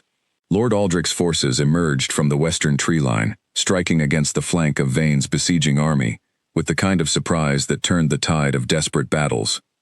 The sudden appearance of fresh soldiers, combined with the exhausted but still determined resistance of Cale's own forces, finally broke the momentum of Vane's relentless siege. His forces, caught between two directions of attack and having suffered significant losses during days of failed assault attempts, began a fighting withdrawal that gradually transformed into a full retreat as Aldrich's fresh soldiers pressed the advantage decisively.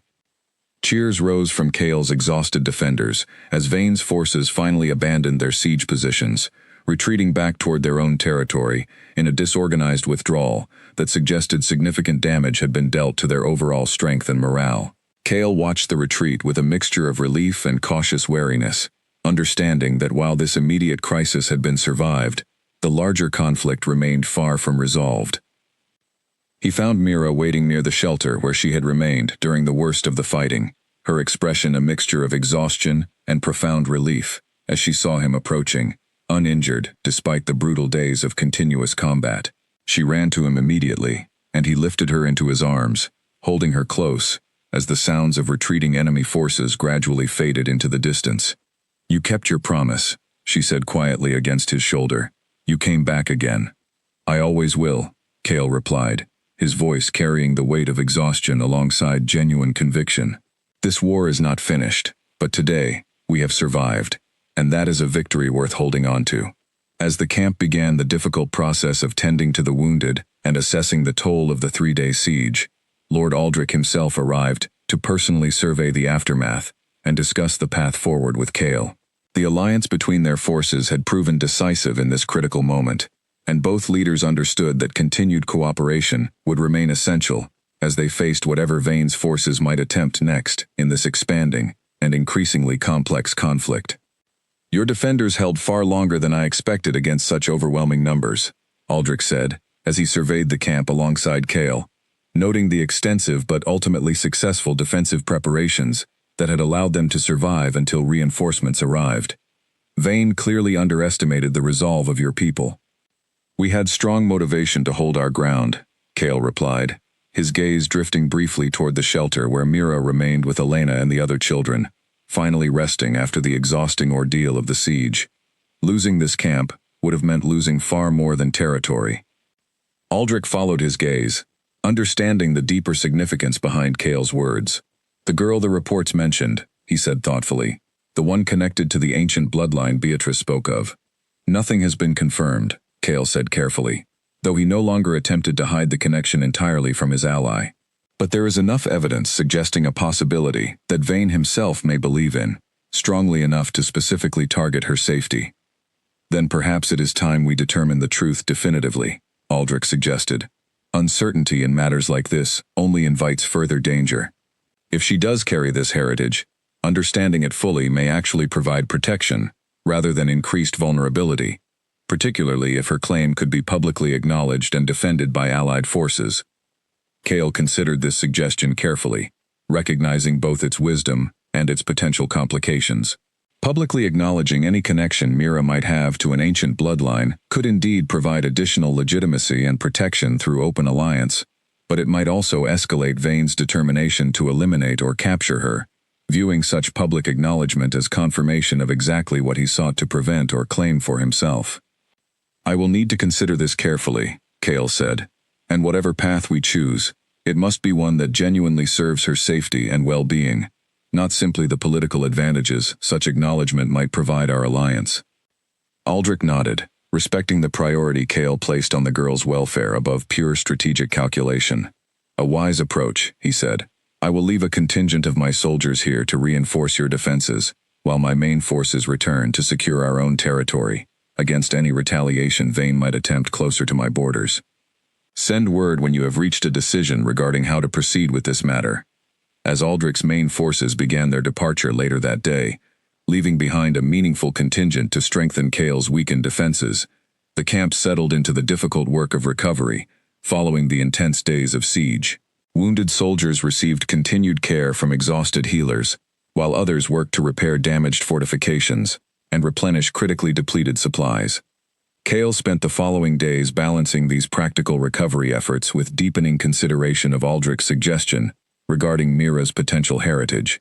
He consulted quietly with Elric, weighing every angle of the difficult decision that lay before him, understanding that whatever path he chose would carry significant consequences, both for the ongoing war and for the girl who had become so central to his own sense of purpose throughout this entire conflict. The investigation team that had been sent to the small township finally returned during this period of recovery, bringing with them additional records and testimonies gathered from elderly residents who remembered fragments of stories passed down through generations. One elderly woman in particular recalled tales her own grandmother had shared, stories of a family that had fled the township generations ago, carrying with them a secret so dangerous that speaking of it openly had been forbidden within her family for as long as she could remember. She would not share the details directly, the lead investigator reported to Cale, but she mentioned a phrase her grandmother used to repeat, something about protecting the last light of an old flame, a phrase that made little sense to her, but which she remembered vividly nonetheless.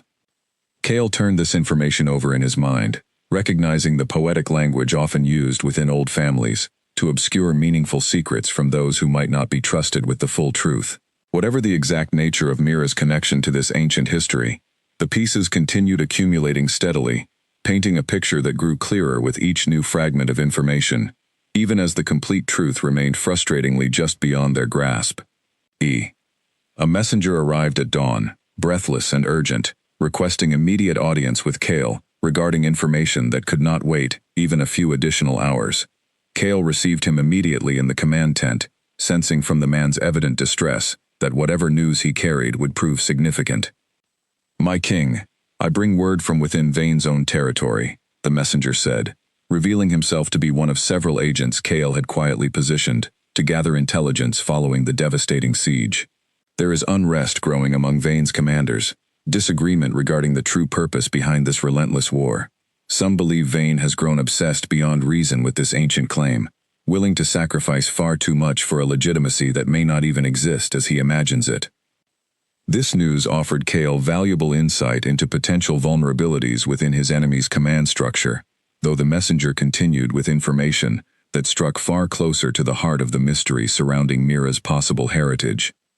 "There is more, my king.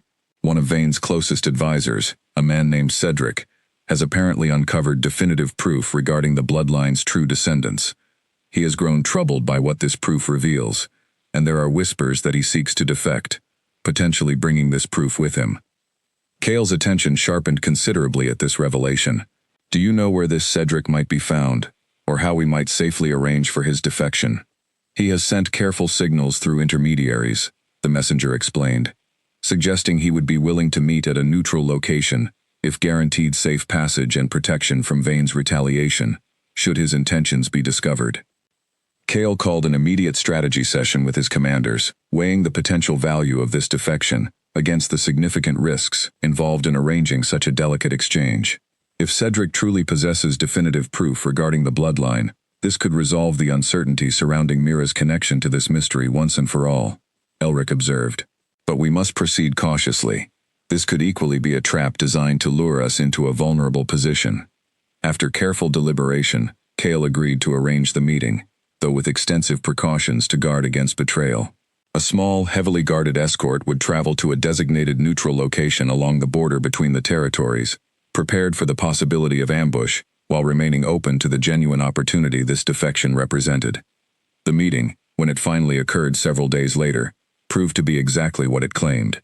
Cedric, a middle-aged man with weary eyes that spoke of internal conflict long endured, arrived with only 2 loyal companions, carrying a leather satchel containing documents he claimed would definitively resolve the questions surrounding the ancient bloodline. "I can no longer serve a master who would sacrifice countless lives for a claim built on such a fragile foundation," Cedric explained, as Cale's soldiers verified the absence of any hidden threat before allowing the exchange to proceed. "Vane believes this ancient claim would grant him unquestionable authority over the entire region, legitimacy that would silence any who might otherwise challenge his rule. But the proof I carry suggests the situation is far more complicated than he wishes to acknowledge." Cale examined the documents Cedric provided with careful attention. Elric assisting with the analysis of ancient script and historical references that required specialized knowledge to interpret accurately. The documents traced a lineage that confirmed much of what Beatrice had suggested during their earlier meeting. A bloodline that had fled the fractured remnants of an ancient unified kingdom generations ago, deliberately obscuring their heritage to protect descendants from exactly the kind of dangerous ambition Vane now represented. The direct line, Elric said, studying one particular document with growing excitement, traces through several generations to a family that settled in the region, where Mira's village once stood. This matches the pattern we suspected, though the documents do not name specific individuals within recent generations. Cedric confirmed this uncertainty. Vane's own investigations reached similar conclusions, narrowing the possibility to that specific region, without confirming an exact individual. This is precisely why his raid targeted that village so aggressively. He hoped to eliminate any possible claimant, while simultaneously destroying evidence that might allow others to challenge his eventual assertion of authority. This revelation struck Kale with the full weight of its implications. If Mira did indeed carry this bloodline's heritage, the raid that had destroyed her village and taken her mother's life had been, in essence, a calculated attempt to eliminate a potential threat to Vane's ambitions, an act of devastating cruelty carried out against innocent people simply because of a connection they likely never knew they possessed. "Does the proof you carry confirm anything more specific?" Kale asked, though he suspected the answer even before Cedric responded. "Only genealogical patterns and historical context," Cedric said. "Confirming an individual claimant would require additional evidence, perhaps physical markers, or documented testimony from someone with direct knowledge of the family's more recent history." Kale thanked Cedric for the valuable information and arranged for his continued protection within Allied territory, understanding that his defection had provided crucial insight, even without delivering absolute certainty, regarding Mira's specific connection to this ancient bloodline. As the meeting concluded and his escort began the journey back toward camp, Kale's mind turned toward the difficult conversation that awaited him with Mira herself. He found her upon his return, engaged in her usual routine of lessons and small tasks around the camp, her resilience and adaptability continuing to impress everyone who had come to know her over the preceding weeks. He waited until evening, when the activity of the camp settled into quieter routines, before finding a private moment to speak with her honestly about what he had learned. "I promise to tell you the truth about what we discover," he began, sitting beside her near their familiar evening fire. "The information we have gathered strongly suggests a connection between your family and an ancient bloodline that Vane believes carries legitimate claim over authority in this entire region." Mira listened with the same serious attention she had shown throughout their journey together, absorbing this significant revelation without the panic Kale had perhaps expected. "Is that why they attacked my village?" she asked quietly. "Why they killed my mother?" "It appears so," Kale confirmed gently. "Vane sought to eliminate any possible claimant to this ancient heritage before they could challenge his own ambitions." Mira was quiet for a long moment, processing this devastating confirmation that her mother's death had resulted not from random violence, but from a calculated act meant to destroy a threat to someone else's dangerous ambition. "Do you know for certain that this means me specifically?" she finally asked. "Not with absolute certainty," Kale admitted honestly. "The evidence points toward your family's region and history, but confirming your specific connection would require additional proof that we do not yet possess." Mira nodded slowly, absorbing this uncertainty alongside the weight of what had already been confirmed. "Whatever the truth is," she said finally, her voice carrying a strength that continued to remind Kale of her remarkable resilience. "I want to know it completely. I do not want to live in fear of something I do not understand." Kale felt a surge of admiration for her courage, recognizing in her response the same determined strength that had first drawn him to protect her amid the chaos of the burning village. "Then we will continue seeking the truth together," he promised, "whatever it reveals and whatever consequences it might bring." As their conversation continued into the evening, Kale found himself contemplating the difficult path that lay ahead. If Mira's connection to this ancient bloodline could be definitively confirmed, it would likely intensify Vane's determination to eliminate her, viewing her survival as a direct threat to his ambitions. Yet it might also provide an opportunity to challenge his legitimacy publicly, potentially undermining the very foundation of his aggressive campaign, if her claim could be properly established and defended. The weight of this decision, understanding that confirming Mira's heritage could prove as dangerous as it was potentially advantageous, settled heavily over Kale as the camp finally quieted for the night. Whatever path forward emerged from this complicated mystery, he understood that protecting Mira and helping her navigate whatever truth ultimately emerged about her heritage would require careful wisdom alongside the unwavering commitment he had already demonstrated throughout their journey together.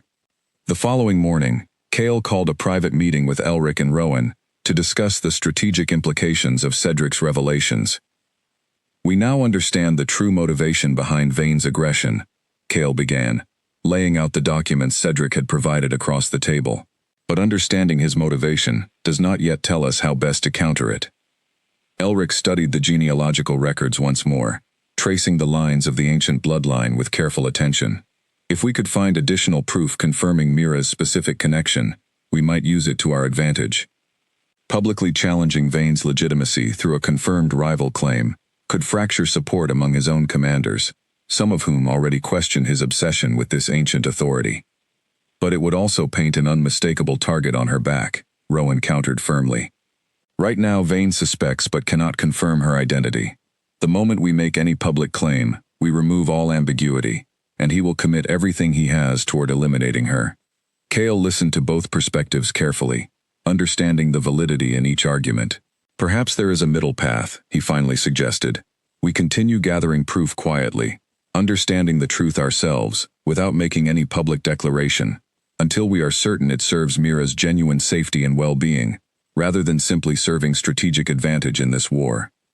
Both commanders agreed this cautious approach offered the wisest path forward, and the meeting concluded with plans to continue discreet investigation into Mira's family history, searching for any additional evidence that might exist within the region where she had once lived, before the devastating raid that changed everything. Over the following days, small teams continued combing through remaining records in the townships surrounding Mira's former village, while Kale maintained heightened security measures around the camp, understanding that the confirmed motivation behind Vane's aggression made continued vigilance more essential than ever. The delicate balance between seeking necessary truth and protecting Mira from the dangers that truth might invite would require patience, wisdom, and unwavering commitment, as this complicated conflict continued to unfold in ways none of them could have fully anticipated when this journey first began amid the flames of a burning village. During this period of careful investigation, Mira herself grew increasingly restless, sensing that important decisions about her future were being made around her without her full participation in the process. One evening, she approached Kale directly, her expression carrying the same quiet determination that had characterized her throughout their weeks together. "I know you are trying to protect me by keeping some decisions to yourself," she said, "but I am not a small child anymore, not after everything I have seen and survived. I want to be part of deciding what happens next, especially since this is about who I am." Kale considered her words carefully, recognizing the truth in what she said. She had grown considerably since that first terrible night, not simply in age but in wisdom and resilience that many adults never developed even across a lifetime. "You are right," he admitted. "I have been trying to shield you from difficult decisions, perhaps more than necessary. What would you like to know?" Mira sat down beside him, her expression serious. "Tell me everything Elric and Rowan discussed. All of it, including the disagreements." Kale obliged, walking her through the strategic considerations both commanders had raised, the potential benefits of confirming her heritage publicly, against the significant risks such confirmation would invite. Mira listened intently, absorbing every detail with the careful attention she had shown throughout her lessons with Elric over the preceding weeks. "I think," she said slowly, once he had finished, "that hiding from the truth has already cost us dearly. My mother died partly because of secrets kept about our family's past. Perhaps continuing to hide will only invite more danger, rather than less." Her insight struck Kale with unexpected clarity. "You believe we should pursue confirming your heritage, even knowing the risks that might follow?" "I believe," Mira said carefully, "that whatever risks exist, they already exist, whether we confirm the truth or not. Vane already suspects. Hiding from confirmation only means we face those risks, without the potential benefits of using the truth to our advantage." Kale found himself genuinely impressed by the maturity and strategic thinking she demonstrated. a clarity of judgment that many seasoned advisors might have struggled to articulate so directly. "I will consider your perspective carefully," he promised. "And whatever decision we ultimately make, you will be part of that conversation, not simply a subject discussed in your absence." This conversation marked a subtle but significant shift in how Kale approached decisions regarding Mira's future, recognizing that her voice deserved genuine consideration rather than simple protection from difficult realities. As the investigation into her heritage continued in the following days, he made certain to include her directly in updates and strategic discussions, honoring the trust and maturity she had demonstrated throughout this increasingly complicated chapter of their shared journey.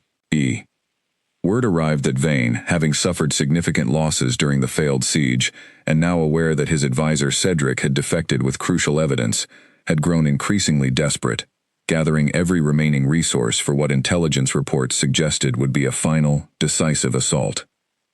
Kale understood that this coming confrontation would likely determine the ultimate outcome of the entire conflict, one way or another. "He knows time is against him now," Elric reported during an urgent strategy session. Cedric's defection, combined with growing unrest among his commanders, means Vane must achieve victory quickly, before his own forces potentially turn against his leadership entirely. This desperation made Vane simultaneously more dangerous and potentially more vulnerable, his aggressive final push likely to overextend his remaining resources in pursuit of the decisive victory he so urgently required. Kale, alongside Lord Aldrich and their combined commanders, began preparing a strategy designed not simply to defend against this final assault, but to end the conflict definitively through a coordinated counteroffensive. "If we can draw his forces into a position where our combined strength provides clear advantage," Rowan suggested, studying the terrain maps spread across the command table, "we might end this war in a single decisive engagement, rather than continuing to endure his repeated assaults." The strategy that emerged involved allowing Vane's forces to advance toward what appeared to be a vulnerable position near the camp, while concealing the true extent of Aldrich's reinforcements until the critical moment of engagement. This calculated risk carried significant danger if the deception failed to work as intended, but the potential reward of ending the conflict decisively justified the careful preparation required to execute such an ambitious plan. As preparations for this crucial confrontation intensified throughout the camp, Mira found herself caught between the desire to contribute meaningfully to the coming battle and Kale's protective instinct to keep her as far from direct danger as circumstances would allow. Their earlier conversation about including her in important decisions had shifted their relationship toward greater mutual respect, yet the practical reality of an approaching major battle still demanded careful consideration of her safety. "I want to help in whatever way I safely can," she insisted during a conversation with Kale, the evening before the anticipated confrontation. "Not fighting directly, I understand the danger that would represent, but something meaningful." Kale considered her request thoughtfully, recognizing both the validity of her desire to contribute and the genuine risks that any involvement in the coming battle would present. "There is something you could help with," he finally said. "Elena and the healers will need organized support managing supplies and coordinating care for the wounded. Your understanding of the camp's layout and your calm presence during difficult moments could prove genuinely valuable in that role." Mira accepted this responsibility with evident determination, understanding that while it kept her away from direct combat, it nonetheless provided a meaningful way to contribute to the collective effort that would unfold in the coming hours. As the camp settled into its final preparations that evening, an atmosphere of tense anticipation settled over everyone, soldiers checking their equipment one final time, healers organizing supplies for the inevitable casualties, and commanders reviewing strategic details until every contingency had been considered as thoroughly as circumstances allowed. Dawn arrived with the distant sound of approaching forces, Vane's army emerging from the tree line in a formation that suggested the full commitment of whatever resources remained under his command following the losses sustained during the earlier siege. Kale positioned his own forces according to the carefully developed strategy, deliberately presenting an appearance of vulnerability along the northern approach, while concealing the true strength of his combined forces with Aldrich's reinforcements. The initial engagement unfolded exactly as anticipated, Vane's forces pressing aggressively against the apparently weak northern position, committing increasing numbers as they sensed what appeared to be an opportunity for decisive breakthrough. Kale watched from his command position, timing the critical moment when the concealed reinforcements would strike with maximum effectiveness against the overextended enemy formation. "Now," Cale finally commanded, and Aldrich's concealed forces emerged from their hidden positions along the flanks, striking against Vane's exposed formation with devastating precision. The sudden reversal caught the enemy forces completely by surprise, their aggressive advance transforming rapidly into confused defensive struggling, as they found themselves caught between multiple directions of coordinated attack. Cale himself led a decisive charge against the center of Vane's remaining formation, understanding that ending this conflict definitively would likely require confronting Vane directly, given the desperate determination that continued driving his aggressive ambitions. The fighting intensified as both sides recognized the decisive nature of this particular engagement, soldiers on both sides fighting with the understanding that the outcome of this single battle would likely determine the fate of the entire region. Amid the chaos of the fighting, Cale finally spotted Vane himself, positioned near the rear of his forces, attempting to rally his soldiers, despite the clear disadvantage the coordinated counterattack had created. Fighting his way through the intense engagement, Cale eventually confronted his rival directly, the two leaders finally meeting face to face, after weeks of conflict that had claimed so many lives and reshaped the fate of countless families throughout the region. "This ends today," Cale declared, his weapon raised in readiness. "Your ambition has already cost too many innocent lives." Vane's expression carried a mixture of exhaustion and desperate determination. "You do not understand what is truly at stake here," he replied. "The legitimate authority I seek would end the constant fragmentation and conflict between these territories, uniting them under a single rightful rule." "Rightful rule, built on the deaths of innocents, holds no legitimacy," Cale countered firmly. "Whatever ancient claim you believe you pursue, the methods you have chosen have already condemned whatever cause you claim to serve." Their confrontation, brief but intense, ultimately concluded with Vane's forces recognizing the hopelessness of continuing their now clearly failing assault, many soldiers laying down their weapons as the tide of battle turned decisively against them. Vane himself, faced with the collapse of his final desperate gambit, was ultimately captured, rather than continuing a fight that could only end in further pointless loss of life. As the battle concluded and the full scope of the victory became clear, Cale found himself overseeing the difficult but necessary process of managing prisoners, tending to the wounded on both sides, and beginning to understand what this decisive outcome would mean for the future of the entire region. The war that had begun with the burning of Mira's village, and had claimed so many lives across the following weeks, had finally reached its conclusion. He made his way back toward the camp, exhausted but carrying the profound relief of survival and victory, eager to find Mira, and confirm that she remained safe throughout the intensity of this final confrontation. He found her exactly where he expected, still assisting the healers with the organized care of wounded soldiers, her calm presence providing genuine comfort to those suffering from the battle's inevitable toll. The moment she saw him approaching, relief flooded her expression, and she rushed forward, despite the exhaustion evident in her own posture, from hours of dedicated work, supporting the healers throughout the intense engagement. "It is over," she said, more statement than question, sensing the significance of his expression even before he confirmed it directly. "It is over," Cale confirmed, pulling her into a relieved embrace. "Vane has been defeated. This war has finally reached its end." Tears of relief mixed with lingering grief for everything they had lost throughout this difficult conflict, and Cale held her close, understanding that while the immediate danger had finally passed, the deeper questions surrounding her heritage and the ancient bloodline that had driven so much of this conflict still remained unresolved, questions that would need careful attention, now that the urgency of active warfare no longer demanded their immediate focus. Yet for this moment, amid the aftermath of decisive victory, Cale allowed himself simply to appreciate the profound relief of survival, holding close the small girl who had first grabbed his hand amid the flames of her burning village, and who had, through the following weeks of shared hardship and growing trust, become as important to him as his own kingdom and the people he had sworn to protect. In the days that followed the decisive battle, the practical work of managing its aftermath demanded significant attention from Cale and his commanders. Vane, now held under careful guard, would need to face judgment for the devastation his ambitions had caused, while his surrendered soldiers required processing according to established protocols that balanced justice with the recognition that many had simply followed orders rather than embracing the aggressive ambitions of their leader personally. Lord Aldrich remained for several days following the battle, working alongside Cale to establish terms that would govern the transition of Vane's former territory, ensuring stability, rather than allowing a power vacuum that might invite further conflict among ambitious rivals seeking to claim authority over the newly available lands. This region will need careful governance in the coming months, Aldrich observed during one of their planning discussions.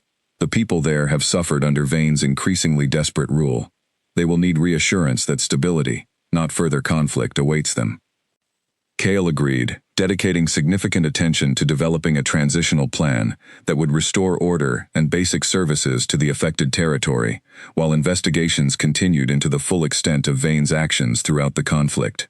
This process, though far less dramatic than the battles that had preceded it, proved equally demanding, requiring careful diplomacy and genuine commitment to rebuilding trust among people who had suffered considerably under the ambitions that had driven this entire war. Amid these significant responsibilities, Cale made certain to maintain the routines that had provided stability for Mira throughout their weeks together, ensuring her lessons with Elric continued, and preserving time each evening for the quiet conversations that had become an essential part of their bond, despite the demands of managing the war's aftermath.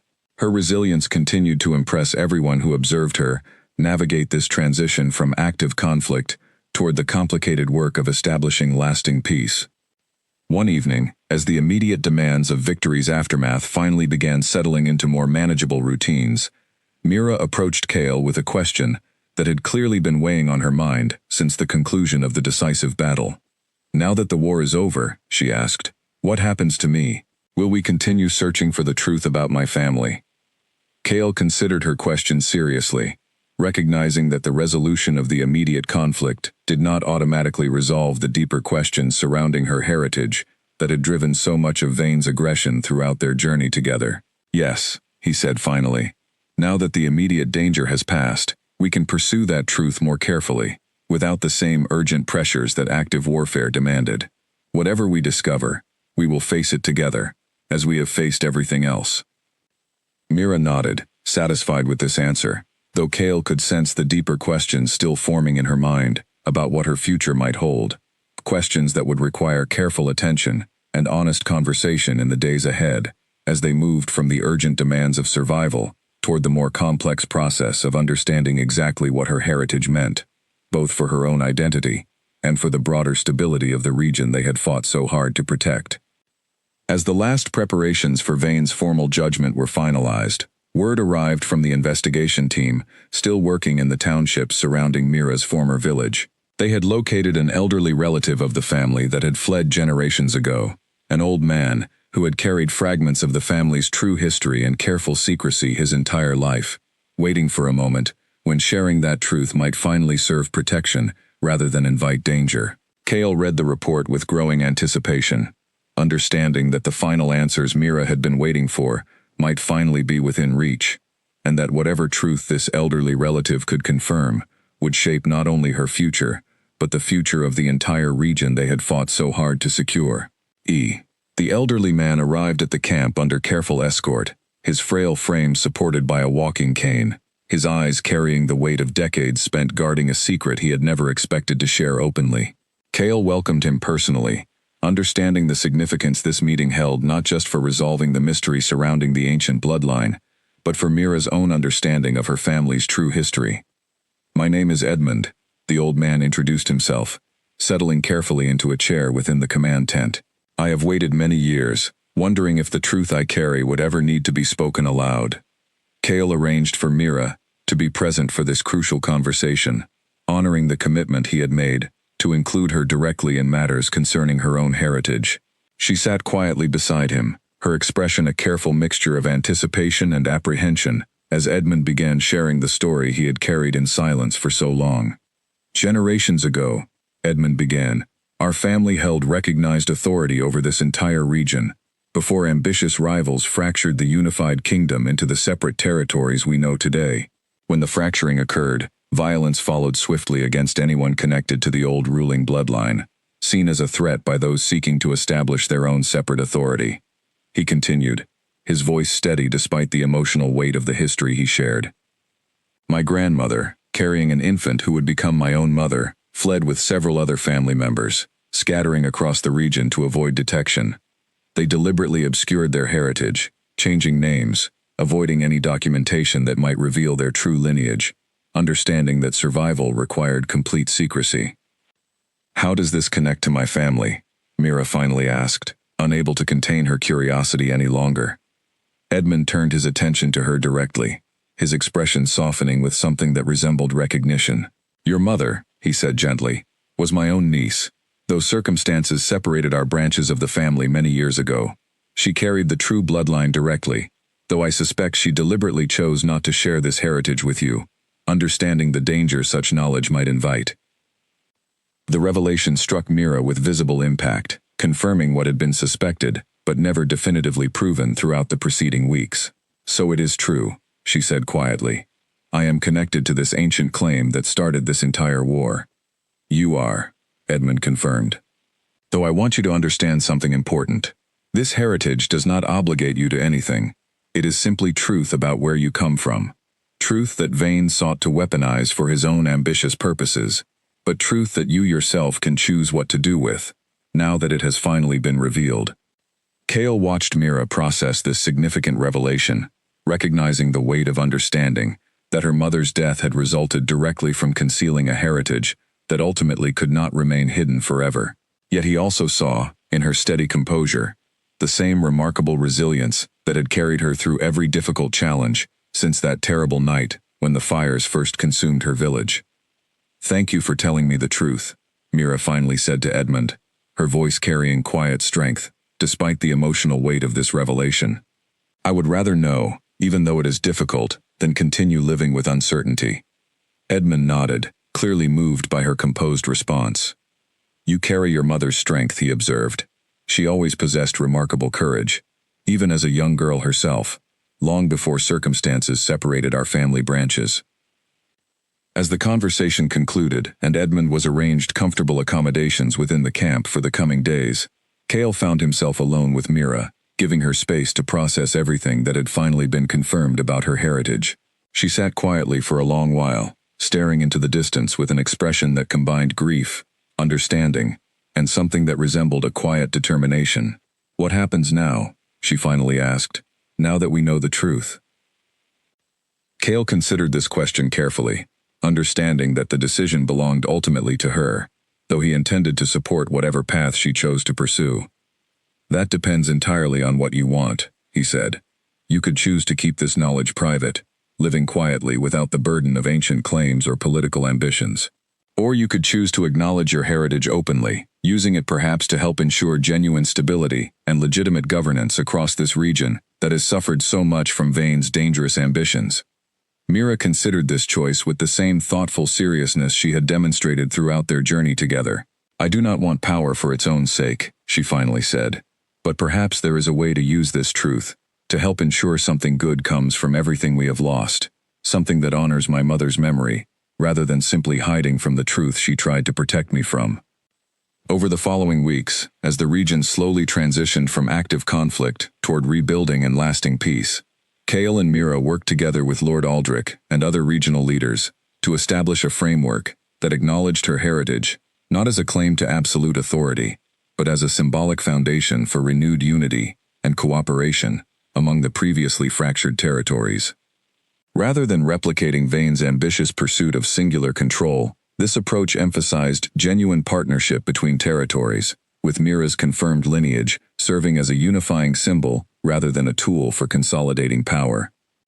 This resolution, developed through careful negotiation and genuine consideration for the well-being of all the people affected by the preceding conflict, gradually brought lasting stability to a region that had suffered tremendously throughout the war. Vane himself faced formal judgment for the devastation his ambitions had caused, while his former territory transitioned toward integration within the broader framework of cooperation that Kale, Aldrich, and Mira had worked together to establish.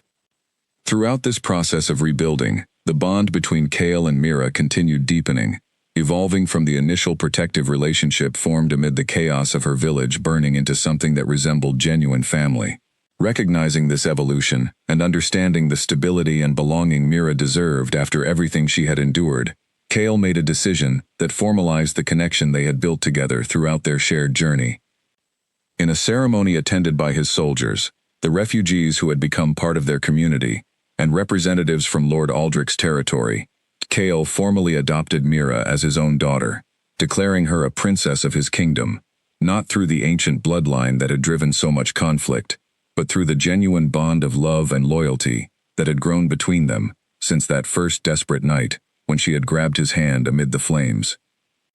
"You asked me once not to let go of your hand," Kale said during the ceremony, kneeling before her as he had done that very first night, though circumstances had changed entirely from the desperate chaos of their initial meeting. "I promised you then that I would not, and I renew that promise now, not simply as your protector, but as your father, for as long as we both shall live." Mira, no longer the frightened, grief-stricken child who had first reached for his hand amid the burning ruins of her village, but a young girl who had grown through hardship into remarkable strength and wisdom, took his hand once again, tears of genuine joy replacing the fear that had once defined their relationship.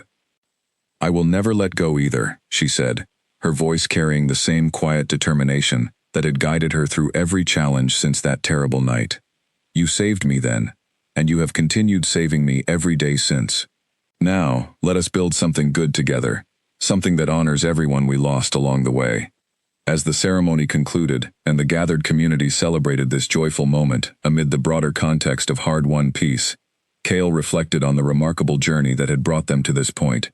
What had begun as a single act of compassion amid overwhelming chaos had grown into a bond that reshaped not only his own life, but the future of an entire region, proving that even amid the devastating cost of war, genuine connection and unwavering commitment could create something lasting and beautiful from the ashes of tremendous loss.